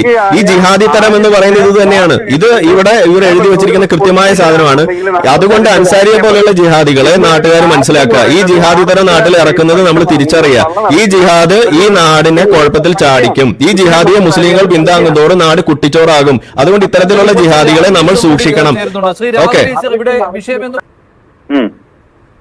ജിഹാദി പറയൂ. നിങ്ങൾ ഒറ്റയടിക്ക് ഇങ്ങനെ ഈ പ്ലെയിനായിട്ട് ഞങ്ങൾക്ക് PFIയുമായിട്ട് ഒരു ബന്ധമില്ല എന്ന് പറഞ്ഞുകൊണ്ടേയിരിക്കുന്നതാണ്. പക്ഷെ പൊതുസമൂഹത്തിന് അറിയാമുണ്ട് എന്ന്. അത് തന്നെയാണ് NIAയുടെ അന്വേഷണത്തിലും കണ്ടെത്തിയത്. ഇപ്പോഴും കേസ് മുന്നോട്ട് പോകുന്നതും. ഞാൻ SDP സംബന്ധിച്ചിടത്തോളം പിന്നെ എന്നാണ് 2016 ഈ പാർട്ടി രൂപീകരിക്കുക, 2009 ഈ പാർട്ടി രൂപീകരിക്കുന്നത്, ജൂൺ മാസം 21 ആ രൂപീകരിച്ച ഇക്കാലം അത്രയും നിങ്ങളിനി ഏത് ബന്ധമുണ്ട് അല്ലെ ഇങ്ങനെ ഉണ്ട് എന്നൊക്കെ പറയുമ്പോൾ പോലും ഈ 10-17 വർഷമായി ഈ ഇന്ത്യ രാജ്യത്ത് വളരെ ജനാധിപത്യപരമായി പ്രവർത്തിക്കുന്ന ഒരു പാർട്ടിയാണ്. ഈ പാർട്ടിയുടെ പേരിൽ ഏതെങ്കിലും അക്രമം ഉണ്ടായിട്ടുണ്ടെങ്കിൽ നിങ്ങൾക്ക് പറയാം. ഏതെങ്കിലും പിന്നെ എന്തോ സ്ഫോടനങ്ങൾ ഉണ്ടായിട്ടുണ്ടെങ്കിൽ നിങ്ങൾക്ക് പറയാം ഇതൊരു തീവ്രവാദ സംഘടനയാണ് എന്നൊക്കെ പറയാം. അതല്ലാതെ ഓരോ വർഷവും ഈ പാർട്ടിയുടെ സ്വീകാര്യത വർദ്ധിച്ചുകൊണ്ടിരിക്കുകയാണ്. 2009 പാർട്ടി രൂപീകരിച്ച് 2010 തദ്ദേശ സ്വയംഭരണ സ്ഥാപനങ്ങളൊക്കെ നടക്കുന്ന തെരഞ്ഞെടുപ്പിൽ വെറും 11 ജനപ്രതിനിധികളാണ് ഉണ്ടായിരുന്നത്. പിന്നീട് അത് 47 പിന്നെ അത് 103 ഈ പ്രാവശ്യം നമ്മൾ 4000-ഓളം ജനപ്രതിനിധികളെ വാർഡുകളിൽ മത്സരിക്കുകയാണ്. എന്ന് പറഞ്ഞാൽ അതിന്റെ ജനസ്വീകാര്യത ഓരോ ദിവസവും വർദ്ധിച്ചുകൊണ്ടിരിക്കുന്ന ഒരു സാഹചര്യമാണുള്ളത്. ഈ കേരളത്തിലോ അല്ലെങ്കിൽ ഇന്ത്യ എന്ന് പറയുന്ന ഈ രാജ്യത്തോ അങ്ങനെയാണെങ്കിൽ നിങ്ങൾ BJPയെയും അംഗീകരിക്കുമല്ലോ. അങ്ങനെയാണെങ്കിൽ BJPയെയും അംഗീകരിക്കുമല്ലോ. ഇന്ത്യ ഭരിക്കുന്ന പാർട്ടിയാണ്. ഇന്ത്യ ഭരിക്കുന്ന പാർട്ടി എന്നുള്ള നിലയിൽ എന്ത് പ്രശ്നമുള്ള നമ്മുടെ പ്രധാനമന്ത്രി നരേന്ദ്രമോദിയാണ്. ഞങ്ങൾ അംഗീകരിക്കാതിരിക്കുന്നുണ്ടോ? രാജ്യത്തിന്റെ പ്രസിഡന്റിനെ, രാജ്യത്തിന്റെ നിയമവാഴ്ച, ഇതൊന്നും ഞങ്ങൾ അംഗീകരിക്കാത്ത പ്രശ്നമില്ലല്ലോ. ഇതൊക്കെ അംഗീകരിക്കാത്തവർക്കല്ലേ നിങ്ങൾ ഈ ചോദ്യമൊക്കെ ചോദിക്കേണ്ടത്? അതിലെ വിഷയം ഇങ്ങനെ തെരഞ്ഞെടുപ്പുകൾ ജയിക്കുന്നു എന്നുള്ളത് വിശ്വാസ്യതയുടെ മാനദണ്ഡമാണെന്നുണ്ടെങ്കിൽ കൂടുതൽ വിശ്വാസ്യത ഉള്ളത് BJPക്ക് ആയിരിക്കണമല്ലോ. കാരണം അവര് അഖിലേന്ത്യാ തലത്തിൽ ഇപ്പൊ ഇദ്ദേഹം പറഞ്ഞ പോലെ തന്നെ, ശ്രീ അൻസാരി പറഞ്ഞ പോലെ തന്നെ വളരെ ചുരുങ്ങിയ സീറ്റിൽ നിന്ന് ഇന്ത്യയുടെ ഭരണത്തിലേക്ക് എത്തിയ രാഷ്ട്രീയ കക്ഷിയാണ് BJP.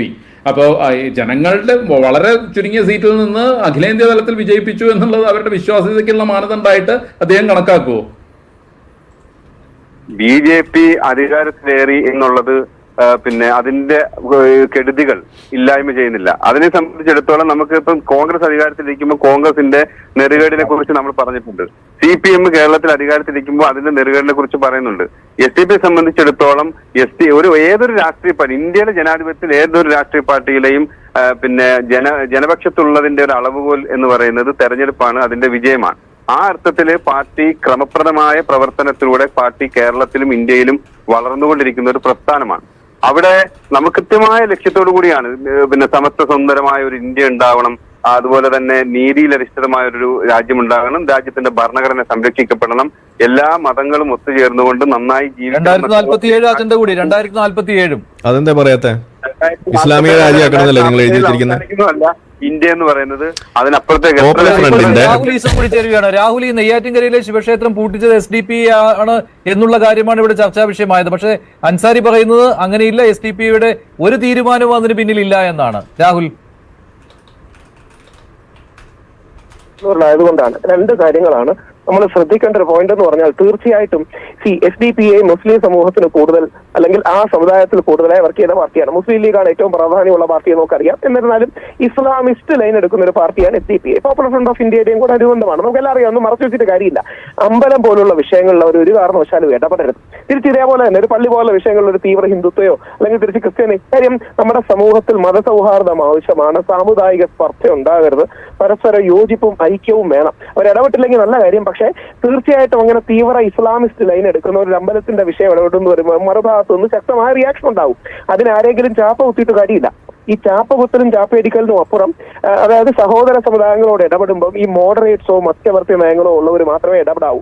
കുഞ്ഞാലിക്കുട്ടി സാറോ തങ്ങൾ അദ്ദേഹമോ ഇടപെട്ടാലോ അല്ലെങ്കിൽ തങ്ങൾ കുടുംബം ഇടപെട്ടോ ആർക്കും ഒരു എതിരഭിപ്രായം ഉണ്ടാവില്ല. കാര്യം അവരെന്നും മതസൗഹാർദ്ദം ഉയർത്തിപ്പിടിക്കുന്നവരാ.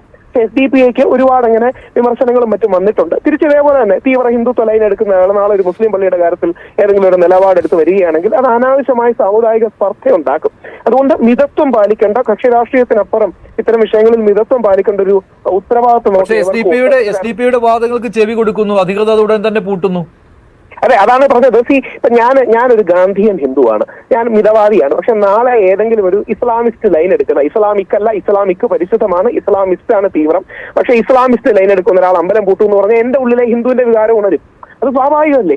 അതെന്താ അവര് പറഞ്ഞിട്ട് നമ്മുടെ അമ്പലം പൂട്ടിയോന്നു? അപ്പൊ അത്തരം കാര്യങ്ങളിൽ കഴിയുന്നതും ഈ എന്താ പറയുക, മുഖ്യധാരയിൽ നിൽക്കാത്തവർ, മുഖ്യധാരയെ ഞാൻ ഉദ്ദേശിക്കുന്നത് എല്ലാ പാർട്ടിയും എന്താ പറയുക മുഖ്യധാരയിൽ നിൽക്കുകയും മിതവാദം എടുക്കുകയും ഒക്കെ ചെയ്യുന്നവരാ.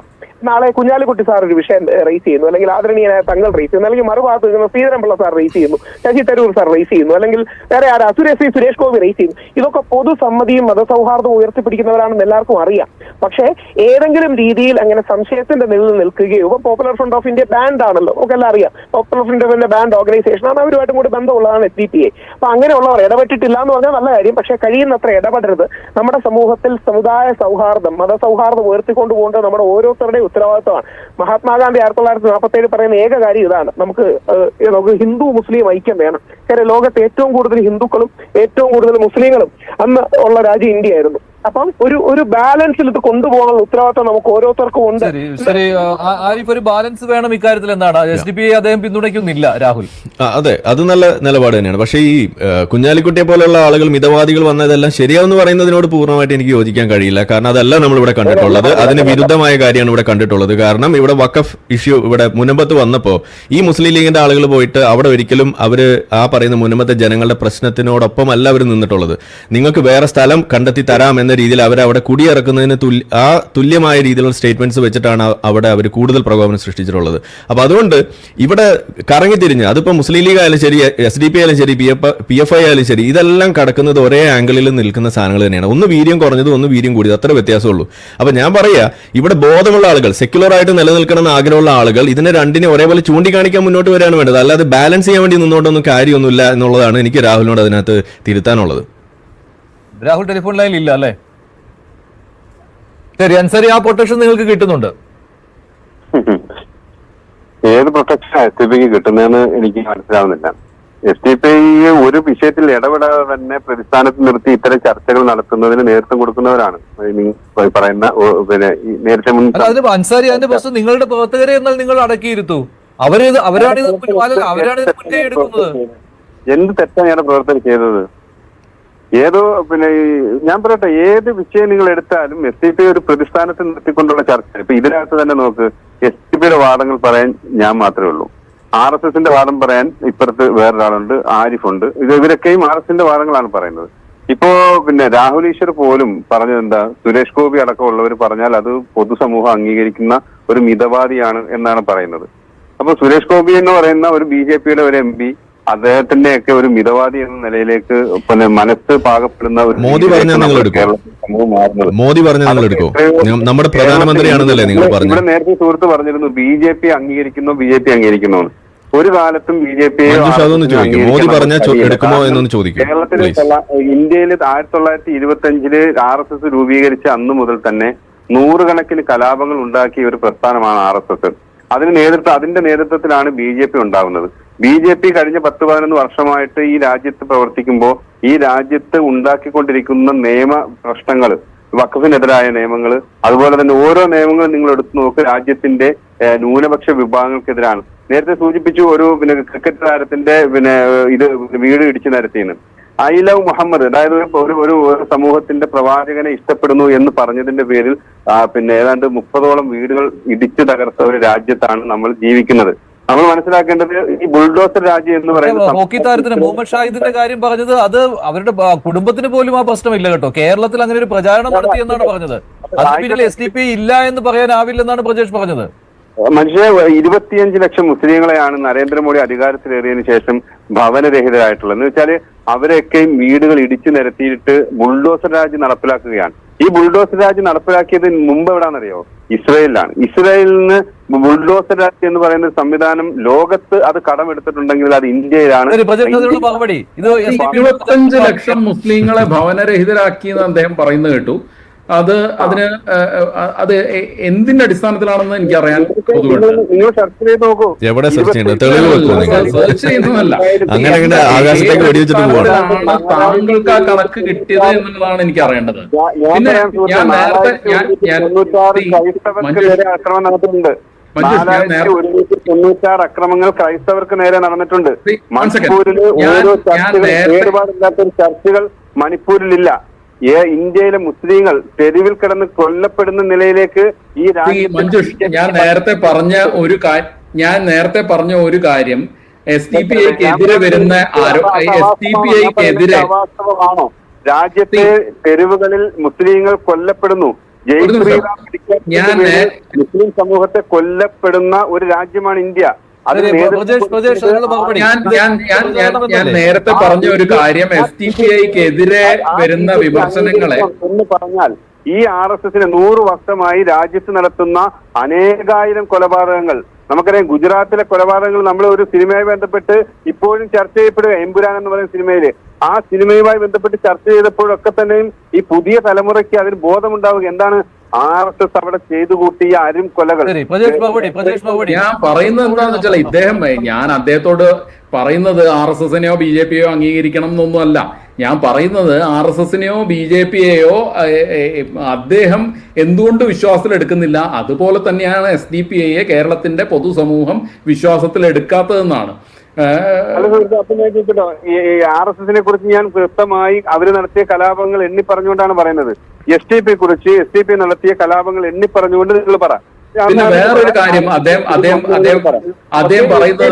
പറയുന്നത് SDPIയുടെ ഭാഗം പറയാൻ അദ്ദേഹം പറഞ്ഞ ഒരു കാര്യം SDPIയുടെ ഭാഗം പറയാൻ അദ്ദേഹം മാത്രമേ ഉള്ളൂ, ബാക്കി എല്ലാവരും RSSന്റെ വാദങ്ങളാണ് പറയുന്നതെന്നാണ്. ഇതാണ് ഞാൻ പറഞ്ഞ കാര്യം. ഇവരെ എതിർക്കുമ്പോൾ നിങ്ങൾക്ക് വളരെ എളുപ്പത്തിൽ എതിർക്കുന്ന ആളെ സംഖ്യയാണെന്ന് പറയാം, എതിർക്കുന്ന ആൾ ഇസ്ലാമോഫോബിക് ആണെന്ന് പറയാം, അല്ലെങ്കിൽ എതിർക്കുന്ന ആൾ മുസ്ലിം വിരോധിയാണെന്ന് പറയാം. ഇങ്ങനെ പറയുന്നത് കൊണ്ട് കൂടിയാണ് ഇവരെ എതിർക്കാൻ ആളുകൾ ഭയക്കുന്നത്. ഇവരെ എതിർക്കുന്നത് ഒരു സമുദായത്തോടുള്ള എതിർപ്പായിട്ട് ചിത്രീകരിക്കപ്പെട്ടേക്കുമോ, ഇവരെ എതിർക്കുന്നത് ഞാനൊരു മുസ്ലിം വിരോധിയാണ് എന്ന് ജനത്തിന് തോന്നിപ്പിച്ചേക്കുമോ എന്നുള്ളത് കൊണ്ട് കൂടിയാണ് ഇവരെ എതിർക്കാത്തത്. ഒരു കാര്യം പറയട്ടെ, ഇപ്പൊ അദ്ദേഹം ശരി ആരിഫ് ഇവിടെ ചോദിക്കുന്നു കലാപം എവിടെ ഉണ്ടാക്കി എന്നാണ് ചോദിക്കുന്നത്. ഇപ്പൊ ഇന്നലെയും കൂടി നമ്മൾ ഇവിടെ കണ്ടത് എന്താണ്, ഈ പറയുന്ന ഇലക്ഷനുമായി ബന്ധപ്പെട്ടുകൊണ്ട് ഇവിടുത്തെ ശുചിത്വ മിഷൻ ഒരു പരിപാടി അവിടെ കാസർഗോഡ് നടത്തിയപ്പോ അതിനകത്ത് കലാപം ഉണ്ടാക്കിയത് ആരാണ്? ഈ SDPIക്കാരാണ്. അപ്പൊ നിങ്ങൾ ഉദ്ദേശിക്കുന്നത് ഗോത്ര പോലെ, അല്ലെങ്കിൽ ഗോത്ര പറയാൻ പാടില്ല എന്നാണല്ലോ, ഗുജറാത്ത് കലാപം പോലെ ആയില്ല എന്നതുകൊണ്ട് വേറെ ചെറിയ കലാപം, ചിന്ന കലാപങ്ങളൊന്നും നമ്മൾ പറയരുതെന്നാണോ SDPIക്കാർ ഉദ്ദേശിക്കുന്നത്? അത് നടപ്പില്ല. നിങ്ങൾ ചെറിയ രീതിയിൽ വാല് പൊക്കുമ്പോൾ പോലും നമ്മളതിനെ സൂചിപ്പിക്കും. ഇനി ഒരു കാര്യം കൂടി ഞാൻ തീരാൻ പോവാണല്ലോ സമയം. ഒന്ന് കേൾക്കൂ അൻസാരി ഒന്ന് കേൾക്കൂ. അൻസാരി ഇങ്ങനെ ഉണ്ടയില്ല വെടി ഇങ്ങനെ ആകാശത്തേക്ക് വെച്ച് പോകുന്ന ആ പരിപാടി നടക്കില്ല. ഈ JCB രാജന്റെ കാര്യം പറയാനാണെങ്കിൽ ഒരുപാട് മറുപടികൾ നമുക്ക് ഒരുമിച്ച് പറയാം. സമയം കഴിഞ്ഞു, അതുകൊണ്ടാണ് ആരിഫ് പറയുന്നത്. ഒറ്റ കാര്യം പറയാണ്. അതായത് ഇവിടെ ഈ SDPIക്കാരുടെ ഈ നടത്തിക്കൊണ്ടിരിക്കുന്ന സംഗതി എന്ന് പറയുന്നത് തക്കിയാണ്. അത് ജിഹാദിത്തരം ഇവിടെ ഒളിച്ചു കടത്തുകയാണ് ചെയ്യുന്നത്.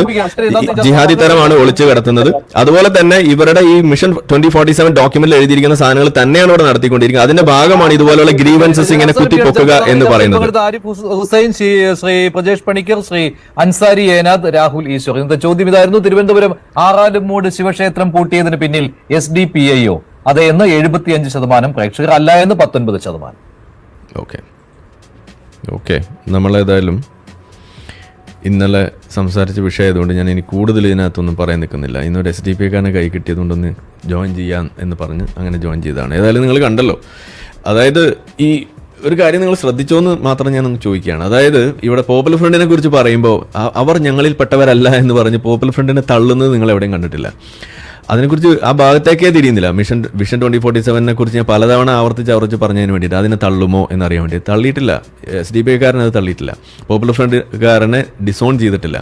ഇതാണ് നമ്മളിവിടെ കണ്ടത്. ഇത് തന്നെയാണ് ഇവരുടെ കളി എന്ന് പറയുന്നത്. ഒരു കാര്യം നേരെ ചോദിച്ചില്ല. ഇപ്പോൾ ജോസഫ് മാഷ് കൈവെട്ട് കേസിൽ ഈ പറയുന്ന പിടിക്കപ്പെട്ടുള്ള പല ആളുകൾ, സവാദ്, അങ്ങനെ പല പേരുകളുണ്ടല്ലോ. ഇവരൊക്കെ ഒളിഞ്ഞും തെളിഞ്ഞും പോപ്പുലർ ഫ്രണ്ടിലും SDPIയിലും മാറിയും മറിഞ്ഞും നിന്നിരുന്ന ആളുകളാണെന്നുള്ളതാണ് ഇവിടെ നമ്മൾ കണ്ടിട്ടുള്ളത്. ഇതിൽപ്പെട്ട ഈ SDPIന്റെ തന്നെ ഒരു ചങ്ങാതിയാണ് ജയിലിൽ കടന്നിട്ട് ജയിച്ചത് ഈ പറയുന്ന ഇലക്ഷനിൽ, തദ്ദേശ സ്വയംഭരണ സ്ഥാപനങ്ങളിലേക്കുള്ള ഇലക്ഷനിൽ ജയിച്ചത് പോലും. ഇതൊക്കെയാണ് നമ്മളിവിടെ കണ്ടിട്ടുള്ളത്. അപ്പോൾ ഒന്ന് ആലോചിക്കുക, ഈ തരത്തിൽ ഒളിഞ്ഞും പാത്തും പണികൾ ഒപ്പിച്ചുകൊണ്ട് അവിടെ നടത്തുന്ന പരിപാടി, എന്നിട്ട് അതിൽ പിടിക്കപ്പെടുന്ന സമയത്ത് അവർ കാത്തു നിൽക്കും. ഇത് എഫക്റ്റീവായിട്ട് മുന്നോട്ട് പോകുന്നു എന്ന് കണ്ടാൽ അതിനകത്തേക്ക് ചാടി വീഴും. ഞങ്ങളാണ് ഇതിൻ്റെ ആളുകൾ, തന്ത ഞാനാണെന്ന് പറഞ്ഞിട്ട് ഇറങ്ങിത്തിരിക്കും പോപ്പുലർ ഫ്രണ്ടുകാർ. അത് SDPIയുടെ രൂപത്തിൽ അവിടെ അവതരിക്കും. ഇപ്പോൾ അതാണ് കാണുന്നത്. ഇനി സംഗതി ചീറ്റിപ്പോയി എന്ന് വിചാരിക്കുക, ചാവിള്ളയാണെന്നുണ്ടെങ്കിലോ മെല്ലെ കൈയൊഴിയും. ഇതാണ് സംഭവിക്കുക. ഇതാണ് ഇവിടെ നടന്നുകൊണ്ടിരിക്കുന്നത്. അതാണ് നമ്മളിവിടെ കണ്ടത്. ഹിജാബ് വിഷയത്തിൽ അത് മെല്ലെ കത്തിച്ചു വിട്ടു. അത് കത്തി കയറുന്നു എന്ന് കണ്ടപ്പോൾ അവർ ആദ്യം ഞങ്ങളൊന്നും ഇല്ല എന്ന് പറഞ്ഞ് നിന്നോടത്തുനിന്ന് മാറിയിട്ട് മെല്ലെ ഞങ്ങളാണ് എന്ന് പറഞ്ഞ് മുന്നോട്ട് വരുന്നത് നമ്മൾ കണ്ടു. ഈ ചാനൽ ചർച്ചയിൽ തന്നെയാണ് നമ്മളിവിടെ കണ്ടത്. SDPIക്കാരൻ വന്നിട്ട് ആദ്യം ഞങ്ങളാണ് അതിൻ്റെ പിന്നിൽ ഇടപെട്ടതെന്ന് അവർ വന്ന് പച്ചയ്ക്ക് പറയുന്നത് നമ്മൾ കണ്ടതാണ്. അപ്പോൾ ആദ്യം അവർ നിഷേധിക്കുക ചെയ്തത്. ഇത് എന്താണ് പാരന്റ് കൊടുത്ത പരാതിയാണെന്നുള്ള രീതിയിലാണ്. ഈ പാരന്റിനെ നിർബന്ധിച്ച് ഇതിനെ കുത്തിത്തിരിപ്പുണ്ടാക്കി ഇതിലേക്ക് ഇറങ്ങി തിരിച്ചത് ഈ പോപ്പുലർ ഫ്രണ്ടുകാർ, ഈ പറയുന്ന SDPIക്കാർ തന്നെയാണ്. അവസാനം അത് വലിയ തോതിൽ കത്തി ഇങ്ങനെ മുന്നോട്ട് വരുന്നു എന്ന് കണ്ടപ്പോൾ ഇവർ പുറത്തേക്ക് വന്നു. എന്നിട്ട് അത് പിന്നീട് നമ്മൾ കണ്ട എന്താണ്, അത് തല കുത്തനെ ആയി എന്ന് കണ്ടപ്പോൾ അവർ മെല്ലെ സ്ഥലം കാലിയാക്കി, സ്കൂട്ടായി. ഇതാണ് നമ്മൾ കണ്ടത്. അവസാനം കോടതിയിലേക്ക് എത്തുന്നതും ഒക്കെ നമ്മൾ കണ്ടു. ഞാൻ ആ സ്കൂളുമായി കണക്ട് ചെയ്തിട്ട് ഈ വിഷയത്തിൽ ഇടപെട്ടിട്ടുള്ള അതിൻ്റെ പ്രധാനപ്പെട്ട ആളുകളുമായിട്ട് നേരിട്ട് സംസാരിക്കുകയൊക്കെ ചെയ്തതാണ്. അവിടെ നമ്മൾ മനസ്സിലാക്കുന്നത് ഈ തരത്തിൽ അവിടെ നടന്നിട്ടുള്ള കളികൾ വളരെ നമ്മൾ പുറത്ത് കണ്ടത് പോലെയല്ല. ഇതിനകത്ത് വലിയ കാര്യങ്ങൾ പിന്നെ നടന്നിട്ടുണ്ട്. അവർ അത്രമാത്രം പ്രഷറിലൂടെയാണ് പോയിക്കൊണ്ടിരുന്നത്. ഇതൊരു വലിയ ഒരു വിഷയമാക്കി, കർണാടകയിലൊക്കെ കണ്ടതുപോലെയുള്ള ഒരു വലിയ വിഷയമാക്കി മാറ്റുക എന്നുള്ളതായിരുന്നു ഇവരുടെ ലക്ഷ്യം. അത് ചീറ്റിപ്പോയതിൻ്റെ ഒരേ ഒരു കാരണം എന്ന് പറയുന്നത്, അത് നമ്മളിവിടെ എടുത്തു പറയണം. അത് ഞാൻ അന്നും ഇവിടെ ഒരു വീഡിയോയിൽ ഞാൻ ചെയ്തിട്ടുണ്ട്. അത് എന്താണ് ആ കാരണം? ഈ വിഷയത്തിൽ കൂടെ കൂടാൻ ബാക്കി മുസ്ലിങ്ങൾ തയ്യാറായില്ല എന്നോടത്താണ് ഇത് ചീറ്റിപ്പോയത്. അതായത് SDPIക്കാർ വെച്ച ആ കെണിയിൽ ഇവിടുത്തെ ഇടതുപക്ഷം വീണു, ഇവിടുത്തെ വോക്കുകൾ വീണു, ബാക്കിയുള്ള എല്ലാ തണ്ടികളും വീണു. പക്ഷെ അതിൽ കൊത്താതെ മാറി നിന്നത് അതിനകത്ത് ആ മുസ്ലിം കുടുംബങ്ങളാണ്, അവിടെ മാതാപിതാക്കളാണ്. അവരെയാണ് നമ്മളിവിടെ കൈയടിച്ച് അവിടെ നമ്മൾ പ്രോത്സാഹിപ്പിക്കേണ്ടതെന്നാണ് ഞാൻ പറയാം. അവർക്കാണ് നമ്മൾ കൈയടി കൊടുക്കേണ്ടത്. അവരാണ് ഈ സാധനത്തെ തോൽപ്പിച്ചത്. കന്യാസ്ത്രീയോ മറ്റ് ക്രിസ്ത്യൻ സഭയൊക്കെ വേറെ മാറി നിൽക്കും.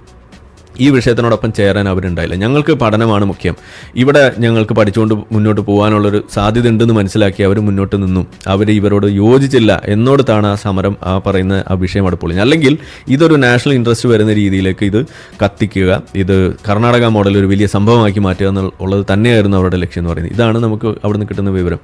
ഇതാണ് അവിടുത്തെ വിഷയം എന്ന് പറയുന്നത്. അത് എങ്ങനെയാണ് ആ സംഭാഷണങ്ങൾ പോയത്, ബാക്കി മുസ്ലിം കുടുംബങ്ങളുമായിട്ട് നടത്തിയ സംഭാഷണങ്ങളും അവർ സംഭാഷണം നടത്തിയ വ്യക്തിയൊക്കെ ആയിട്ട് നമ്മൾ നേരിട്ട് സംസാരിച്ചപ്പോൾ കിട്ടിയിട്ടുള്ള ഫീഡ്ബാക്ക് എന്നാണ് ഞാൻ ഈ പറയുന്നത്. നുണയല്ല ഈ പറയുന്നത്. പക്ഷേ ആ വ്യക്തിക്ക് ഇതിൻ്റെ പുറത്തേക്ക് വന്നുകൊണ്ട് ഇത് പറയാൻ ഒരു തടസ്സമുണ്ട്. കാരണം ആള് എന്താ പറയുക, ബിഹൈൻഡ് ദ കേർട്ടൺ എന്നുള്ള രീതിയിൽ അവർക്കൊരു പൊതുജനം എന്നുള്ള രീതിയിൽ സപ്പോർട്ട് കൊടുക്കുന്ന ഒരു പ്രധാനപ്പെട്ട ഒരു വ്യക്തിയാണ്. ആ നാട്ടിൽ തന്നെയുള്ളൊരു പ്രധാനപ്പെട്ട വ്യക്തിയാണ്. അയാളാണ് ഇത് ചെയ്യുന്നത്. എന്നോട് സംസാരിച്ച ആളാണ്. അപ്പോൾ ആ രീതിയിലാണ് കാര്യങ്ങളിവിടെ നിലനിൽക്കുന്നത്. നിങ്ങളൊന്ന് ആലോചിക്കുക. ഇത് കൈവിട്ട് പോയിരുന്നുണ്ടെങ്കിൽ ബാക്കി മുസ്ലിം കുടുംബങ്ങൾ ആ പറയുന്ന ആ എന്താണ് തന്തയില്ലായ്മ കാണിച്ച ആ കുട്ടിയുടെ തന്തയോടൊപ്പം കൂടിയിരുന്നു എന്നുണ്ടെങ്കിൽ എന്തായിരിക്കും നമ്മുടെ നാടിൻ്റെ അവസ്ഥ എന്ന് ആലോചിച്ച് നോക്കൂ. അപ്പോൾ ഇത് കത്താതെ പോയതിൽ ആ മുസ്ലിം കുടുംബങ്ങൾക്ക് വലിയ പങ്കുണ്ട്. അവരതിന് അവരെ തള്ളി പറയുന്ന രീതിയിലേക്കോ അല്ലെങ്കിൽ അതിനോട് സഹകരിക്കാതെ നിന്നതിനോ വലിയ ഒരു ഘടകമായി മാറി എന്ന് പറയുമ്പോൾ തന്നെ മറ്റൊരു കാര്യം കൂടി പറയുന്നത്, ഈ കേരളത്തിലെ ഒരു ബഹുഭൂരിപക്ഷം വരുന്ന സമൂഹത്തിൻ്റെ ഒരു രാഷ്ട്രീയ നിലപാടുകൾ, ഇത്തരം വിഷയങ്ങളിൽ പ്രതികരിക്കുന്ന ഒരു സ്വഭാവം, അതിലെ ശരി തെറ്റുകൾ സംഘിച്ചാപ്പയോ മറ്റു ചാപ്പയോ ഒന്നും ഭയക്കാതെ വിളിച്ചു പറയാൻ സാധിക്കുന്ന ഒരു അവസ്ഥയിലേക്ക് കൊണ്ടെത്തിച്ചിട്ടുണ്ടെങ്കിൽ അതും കൂടിയാണ് ഇതിനൊക്കെ വഴിവെച്ചത്. ഇതാണ് നമ്മളിവിടെ കാത്തു സൂക്ഷിക്കണം എന്ന് പറയുന്നത്. ഇവിടെ ഈ ചർച്ചയിൽ കണ്ടു, നമ്മളൊന്ന് പറയുമ്പോൾ അടുത്തേക്ക് സംഘിച്ചാപ്പ അടിച്ചുകൊണ്ടിരിക്കും. തിരിച്ച് 4 ജിഹാദി വിളി അങ്ങ് കിട്ടിയപ്പോൾ ആളൊന്ന് ഒതുങ്ങി. ഇത്രയേ ഉള്ളൂ ഇതിന്റെ കഥ. ഞാൻ എല്ലാവരോടും പറയുന്ന കാര്യമാണ്, നിങ്ങൾ സംഘിച്ചാപ്പ കേൾക്കുന്നുണ്ടെങ്കിൽ തിരിച്ച് ജിഹാദി ചാപ്പ കൊടുക്കുക. അത്രയേ ഉള്ളൂ. ഗെയിം ഓവറാണ് അവിടെ. അതിനപ്പുറത്തേക്ക് ലം യലിദ് വലം യൂലദ് വലിയക്കുല്ലോ കുഫുൻ അഹദ്, അത്രയേ ഉള്ളൂ. ഒരു ജിഹാദി ചാപ്പ തിരിച്ചു കൊടുത്താൽ അവിടെ തീരും. അത് മുസ്ലിങ്ങൾ ഈ പറയുന്ന നിലപാടുമായിട്ട് വരുമ്പോൾ അവരെ തിരിച്ച് ജിഹാദി തന്നെ വിളിക്കണം എന്നാണ് പറയുക. കാരണം അവർ ഡിഫെൻഡ് ചെയ്യുന്നത് ഈ കള്ളത്തരങ്ങൾക്ക്, ഈ മതത്തിന് വേണ്ടിയിട്ടാണ്. ഇനി അതല്ല ഈ പറയുന്ന ഈ വോക്കുണ്ണാക്കന്മാരും കുറേ യുക്തിവാണങ്ങളും ഈ പറയുന്ന രീതിയിലുള്ള കാര്യങ്ങളായിട്ട് വരുമ്പോൾ അവരെ തിരിച്ചു വിളിക്കേണ്ട എന്താണ്? ജിഹാദി കൂട്ടിക്കൊടുപ്പുകാർ എന്ന് തന്നെ വിളിക്കുക. അപ്പം നിങ്ങളെ സംഘി എന്ന് അവരാണ് വിളിക്കുന്നുണ്ടെങ്കിൽ നിങ്ങൾ തിരിച്ചു വിളിക്കണം ഈ പറയുന്ന ജിഹാദി കൂട്ടിക്കൊടുപ്പുകാരൻ, വല്ലാണ്ട് ഞെളിയണ്ട എന്നങ്ങ് പറയുമ്പോൾ അതൊക്കെ ഇവിടെ നാട്ടുകാർക്ക് മനസ്സിലാവുന്നുണ്ട്. അങ്ങ് പച്ചയ്ക്ക് അങ്ങ് പറഞ്ഞു കഴിയുമ്പോൾ അത് നിന്നോളും.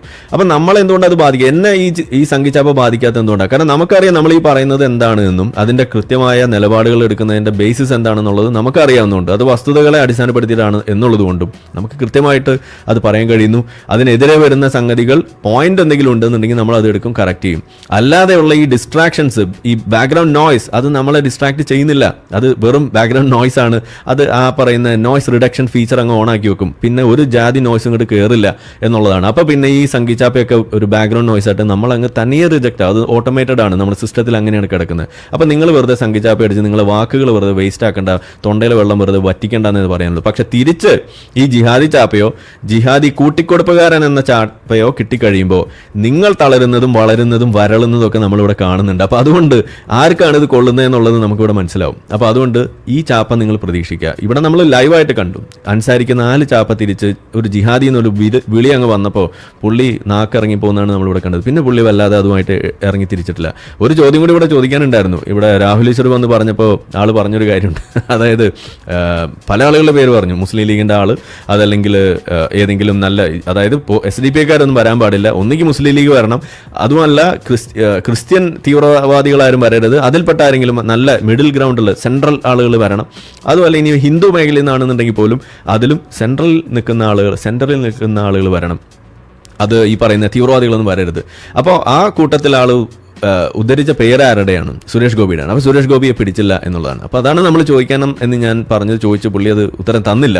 മനഃപൂർവ്വം കാണാതെ നടിച്ചത് അവനെ വഴിയുള്ളൂ. പിന്നെ എനിക്ക് തോന്നുന്നു അവരുടെ സിസ്റ്റത്തിന് എന്തോ കുഴപ്പമുണ്ട്. നമ്മൾ പറയുന്ന വോയിസ് ഒരു ഓവർലാപ്പ് ചെയ്ത് വരുമ്പോൾ അത് തനിയെ കട്ടായി പോകുന്ന എന്തോ ഒരു ഫീച്ചർ അവിടെ ഓണാക്കി വെച്ചിട്ടുണ്ട്. അപ്പോൾ അതുകൊണ്ട് നമ്മുടെ ചാനലിൽ അത് നിങ്ങൾക്ക് കേൾക്കാൻ പറ്റുമായിരിക്കും. അതായത് എന്താ അവിടെ സംഭവിക്കുന്നത്? പുള്ളി അവിടെ ആ സാധനം കേൾക്കാത്ത പോലെ ഇരിക്കുകയാണ്. അതായത് മോദി പറഞ്ഞാൽ കേൾക്കുമോ? ഇത് നമ്മൾ ചോദിച്ചിട്ടുള്ളൂ. അപ്പോൾ തൊട്ട് മുന്നേ ആൾ പറഞ്ഞ എന്താണ്? മോദി നമ്മുടെ പ്രധാനമന്ത്രിയാണ്, പുള്ളിയെ നമുക്ക് വലിയ ബഹുമാനമാണെന്നാണ് ഈ ജിഹാദി അൻസാരി പറഞ്ഞത്. പക്ഷേ ഈ പറയുന്ന വിഷയത്തിലേക്ക് വരുമ്പോൾ മോദിയെ കേൾക്കുമോ എന്ന ചോദ്യം അവിടെ വന്നാൽ അത് തീർന്നേനെ. പക്ഷേ നമ്മൾ ചോദിച്ചപ്പോൾ ഉത്തരവും തന്നില്ല, മഞ്ജുഷി ചോദിച്ചില്ല. ഇതാണ് നമ്മളവിടെ കണ്ടത്. അപ്പോൾ ഇതൊക്കെയാണ് ഇവിടുത്തെ സത്യാവസ്ഥ എന്ന് പറയുന്നത്. അപ്പോൾ പോപ്പുലർ ഫ്രണ്ടുകാർ, SDP നടത്തുന്ന ഈ കള്ളക്കളികൾ ഞാൻ എപ്പോഴും ഇവിടെ കാണിക്കാറുണ്ട്. നമ്മളുടെ ഈ വിഷൻ 2047 ഡോക്യുമെന്റ് അത് നമ്മൾ കാണാപ്പാടം പഠിക്കണം എന്നാണ് ഞാൻ പറയുക. കാരണം ഇവിടെ ഓരോ സാധനവും നിങ്ങൾ കാണുമ്പോൾ അതിനകത്ത് എഴുതി വെച്ചിരിക്കുന്ന ഓരോ കാര്യങ്ങളും നമുക്കിവിടെ കാണാം. ഇതെങ്ങനെയാണ് ഇവിടെ വർക്കൗട്ട് ആവുന്നത് എന്നുള്ളത് അതിൽ എഴുതി വെച്ചിരിക്കുന്ന അതേപോലെ അച്ചട്ടാവുന്നതാണ് നമ്മൾ കാണുന്നത്. ഞാൻ ഇതിൽ പറയാറുണ്ട്. ഇപ്പോൾ ഇതിനകത്തൊരു പേജ് നമ്പർ 4 എടുത്തു കഴിയുമ്പോൾ ഇതിൽ ഇദ്ദേഹം പറയുന്നത് നിങ്ങൾ കേട്ട് കാണും. എന്താണ്? SDP ഒരുപാട് സ്ഥാനാർത്ഥികൾ നിർത്തിയിട്ട് ഹിന്ദു സ്ഥാനാർത്ഥികൾ പോലും ഉണ്ടെന്നാണ് പറയുന്നത്. അപ്പോൾ ഇത് കേൾക്കുമ്പോൾ ചിലപ്പോൾ ചില മതേതരവാദികൾക്കൊക്കെ തോന്നും, എത്ര മഹനീയമായ സാധനം എന്നാണ് തോന്നുന്നത്. എന്നാൽ ഇവർ എഴുതി വെച്ചിരിക്കുന്നത് എന്താണ്? ഈ പറയുന്ന ഈ വിഷൻ 2047 ഡോക്യുമെന്റിൽ അതിൻ്റെ 4ാമത്തെ പേരിൽ എഴുതി വെച്ചിരിക്കുന്നതാണ്, in the third stage parties should form close alliances with SCs, STs, OBCs and win elections at all levels, at least in few seats. കുറച്ച് സീറ്റിലെങ്കിലും ഇവരെയൊക്കെ മുന്നിൽ നിർത്തിക്കൊണ്ട് നമ്മൾ സീറ്റ് പിടിക്കണം. The party should gain the trust of 50% of Muslims and 10% of SCs, STs, OBCs in this stage. Political victories should be utilized to further expand the organization and the party. We need to create a split between RSS and SCs, STs and OBCs by projecting that RSS is an organization interested only in the welfare of upper caste Hindus. We need to discredit existing so-called secular parties by questioning their secularism and projecting the need for Muslims and SCs, STs, OBCs to have their own parties to project their interest. ഈ വാചകമാണ് ഇവിടെ രാഹുൽ ഈശ്വർ വന്നിട്ട് മുസ്ലിം ലീഗിനെ പൊക്കിയടിക്കുന്ന ഒരു വേളയിൽ ഇദ്ദേഹത്തിന് ദഹിക്കാതെ പോകുന്നത്. അല്ലെങ്കിൽ മുസ്ലിം ലീഗും ഈ SDP രണ്ട് ചേരി നിൽക്കുന്നതിൻ്റെ കാരണം അത് തന്നെയാണ്. കാരണം SDP സംബന്ധിച്ചിടത്തോളം ഈ മുസ്ലിം ലീഗ് എന്ന് പറയുന്ന പാർട്ടി ഒരു ശത്രു പക്ഷത്ത് നിൽക്കുന്ന സാധനം. ഏതുപോലെ എന്ന് വെച്ച് കഴിഞ്ഞാൽ ISISനെ സംബന്ധിച്ചിടത്തോളം താലിബാൻ ശത്രുപക്ഷത്താണ്. അതുകൊണ്ടാണ് അവർ തമ്മിൽ അങ്ങോട്ടും ഇങ്ങോട്ടും വെട്ടിയും കുത്തിയും ചാവുന്നത്. കാരണം ഇതാണ് നടക്കുക. കാരണം മിതവാദികൾ ഈ പറയുന്ന തീവ്രവാദികളുടെ മുന്നിൽ ഒരു സ്ഥാനമില്ലാത്ത കൂട്ടരാണ്. അതായത് SDP എന്ന് പറയുന്ന തീവ്രവാദികളുടെ മുന്നിൽ മുസ്ലിം ലീഗ് എന്ന് പറയുന്ന മിതവാദികൾക്ക് ഒരു സ്ഥാനമില്ല. മുസ്ലിം ലീഗുകൾ മിതവാദി എന്ന് പറഞ്ഞുകൊണ്ട് അവർ ചെയ്യുന്ന കാര്യങ്ങൾ നമുക്കറിയാം. അപ്പോൾ പിന്നെ തീവ്രവാദികൾ എന്തായിരിക്കും ചെയ്യാൻ പോകണമെന്നുള്ളതാണ് നമ്മൾ ആലോചിക്കേണ്ടത്. അവർ ലോങ് ടേം പ്ലാനിങ്ങിലാണ് എന്നുള്ളതാണ് നമ്മൾ മനസ്സിലാക്കേണ്ടത്. ഓക്കെ, ഇത് വിഷൻ 2047 ആണ്. അപ്പോൾ ഇവർ പറയുന്നുണ്ട് കലാപം എവിടെ, ഒരെണ്ണത്തിന് തെളിവുണ്ടോ എന്നൊക്കെയാണ് ചോദിക്കുന്നത്. ഇന്നലെയും കൂടി നമ്മൾ കണ്ടുള്ളൂ കാസർഗോഡ്. അവിടെ എന്താ അവർ ചെയ്തത്? കലാപത്തിനുള്ള അവസരമല്ലേ അവരവിടെ ഉണ്ടാക്കി വെക്കുന്നത്. ആ രീതിയിലേക്കല്ലേ കാര്യങ്ങൾ കൊണ്ടെത്തിച്ചത്. ഹിജാബ് വിവാദം കലാപത്തിലേക്കല്ലേ അവിടെ കൊണ്ടെത്തിക്കുന്നത്. ഇനി നമ്മൾ ഓരോ വിഷയം ഇപ്പോൾ ഈ പറയുന്ന വാട്സപ്പ് ലഹള അതുണ്ടാക്കി വെക്കുന്നത് എങ്ങനെയാണ്? ഈ കലാപത്തിലേക്കുള്ള വഴി മരുന്നായിട്ടാണ് അതിനെ മാറ്റുന്നത്. ഓരോ വിഷയം നിങ്ങൾ എടുത്തു കഴിഞ്ഞാൽ നിങ്ങൾക്ക് കാണാൻ കഴിയും. മാത്രമല്ല അവർ ചോദിക്കുന്നത് ഇപ്പോൾ ഉണ്ടോയെന്നാണ്. ഇപ്പോൾ ഉണ്ടോ എന്ന് ചോദിച്ചുകൊണ്ട് ഇപ്പോൾ ഇല്ല എന്നുള്ളതിൻ്റെ പേരിൽ ഈ പറയുന്ന ഗുജറാത്ത് കലാപത്തിന് ഇക്വേറ്റ് ചെയ്യാൻ പറ്റുന്ന തരത്തിലുള്ളൊരു സാധനം ഇല്ല എന്നതിൻ്റെ പേരിൽ അവർ അവരുടെ ലെജിറ്റിമസി നേടിയെടുത്തതിന് ശേഷം പിന്നീട് സംഭവിക്കാൻ പോകുന്നത് എന്താണ്? അതും ഇവർ ഇതിനകത്ത് തന്നെ എഴുതി വെച്ചിട്ടുണ്ട്. അതായത് ഇന്ത്യ മൊത്തം കത്തുന്ന രീതിയിലേക്ക് കാര്യങ്ങൾ കൊണ്ടെത്തിക്കണം, എന്നിട്ട് അതിനെ ഉപയോഗപ്പെടുത്തിക്കൊണ്ട് നമ്മളിവിടെ ഭരണം പിടിക്കണം എന്ന് തന്നെയാണ് ഇവിടെ എഴുതി വെച്ചിട്ടുണ്ട്. അതിന് വേണ്ടിയിട്ടുള്ള ഫിസിക്കൽ എഡ്യൂക്കേഷൻ ട്രെയിനിങ് വരെ കൊടുത്തുകൊണ്ടിരിക്കുന്നു എന്നതാണ് ഇവിടെ എഴുതി വെച്ചിരിക്കുന്നത്. ഈ ഡോക്യുമെന്റിലുള്ള കാര്യമാണ് ഈ പറയുന്നത്. ഇതൊന്നും ഞാൻ ഇവിടുന്ന് ഏറിയെന്നെടുത്ത് പറയുന്നതല്ല. ഇതൊക്കെ നമ്മൾ ഈ വിഷൻ 2047 ഡോക്യുമെന്റ് എന്താണെന്ന് പറഞ്ഞൊരു വീഡിയോ ഞാൻ ചെയ്തിട്ടുണ്ട്. നിങ്ങൾക്ക് അതിൽ പോയി കണ്ടാൽ അതിൻ്റെ വിശദമായിട്ട് അത് വായിച്ച് ഞാൻ അതിനകത്ത് ചെയ്തിട്ടുണ്ട്. അപ്പോൾ ഇതാണ് അതിൽ കാണുന്നത്. നമ്മളെ വീഡിയോ കണ്ടുകൊണ്ടിരിക്കുന്ന ആളുകൾ ചാനൽ സബ്സ്ക്രൈബ് ചെയ്തിട്ടില്ല എന്നുണ്ടെങ്കിൽ അത് ചെയ്ത് നമ്മളെ സപ്പോർട്ട് ചെയ്യുക. മറ്റു രീതിയിൽ സപ്പോർട്ട് ചെയ്യാൻ ആഗ്രഹിക്കുന്ന ആളുകൾക്ക് അതിൻ്റെ ഡീറ്റെയിൽസ് ഡിസ്ക്രിപ്ഷനിലുണ്ട്. നിങ്ങളുടെ ഓരോ ലൈക്കും ഷെയറും അതുപോലെ കമൻ്റ് ഇടുന്നതും ഈ വീഡിയോ അതിൻ്റെ താഴെ വരുന്ന കമൻറ്റുകൾക്ക് നിങ്ങൾ പ്രതികരിക്കുന്നതെല്ലാം തന്നെ വീഡിയോയുടെ റീച്ച് കൂടുന്നതിന് വലിയ തോതിൽ ഉപകാരപ്പെടുന്ന സംഗതിയാണ്. അപ്പോൾ അതുകൊണ്ട് അതിൽ നിങ്ങൾ ഏർപ്പെടണം എന്നും കൂടി ഞാൻ അഭ്യർത്ഥിക്കുകയാണ്. മറ്റുള്ള രീതിയിലുള്ള സപ്പോർട്ട് തുടർന്നും നിങ്ങളുടെ ഭാഗത്തുനിന്നുണ്ടാവും എന്ന് പ്രതീക്ഷിക്കുന്നു.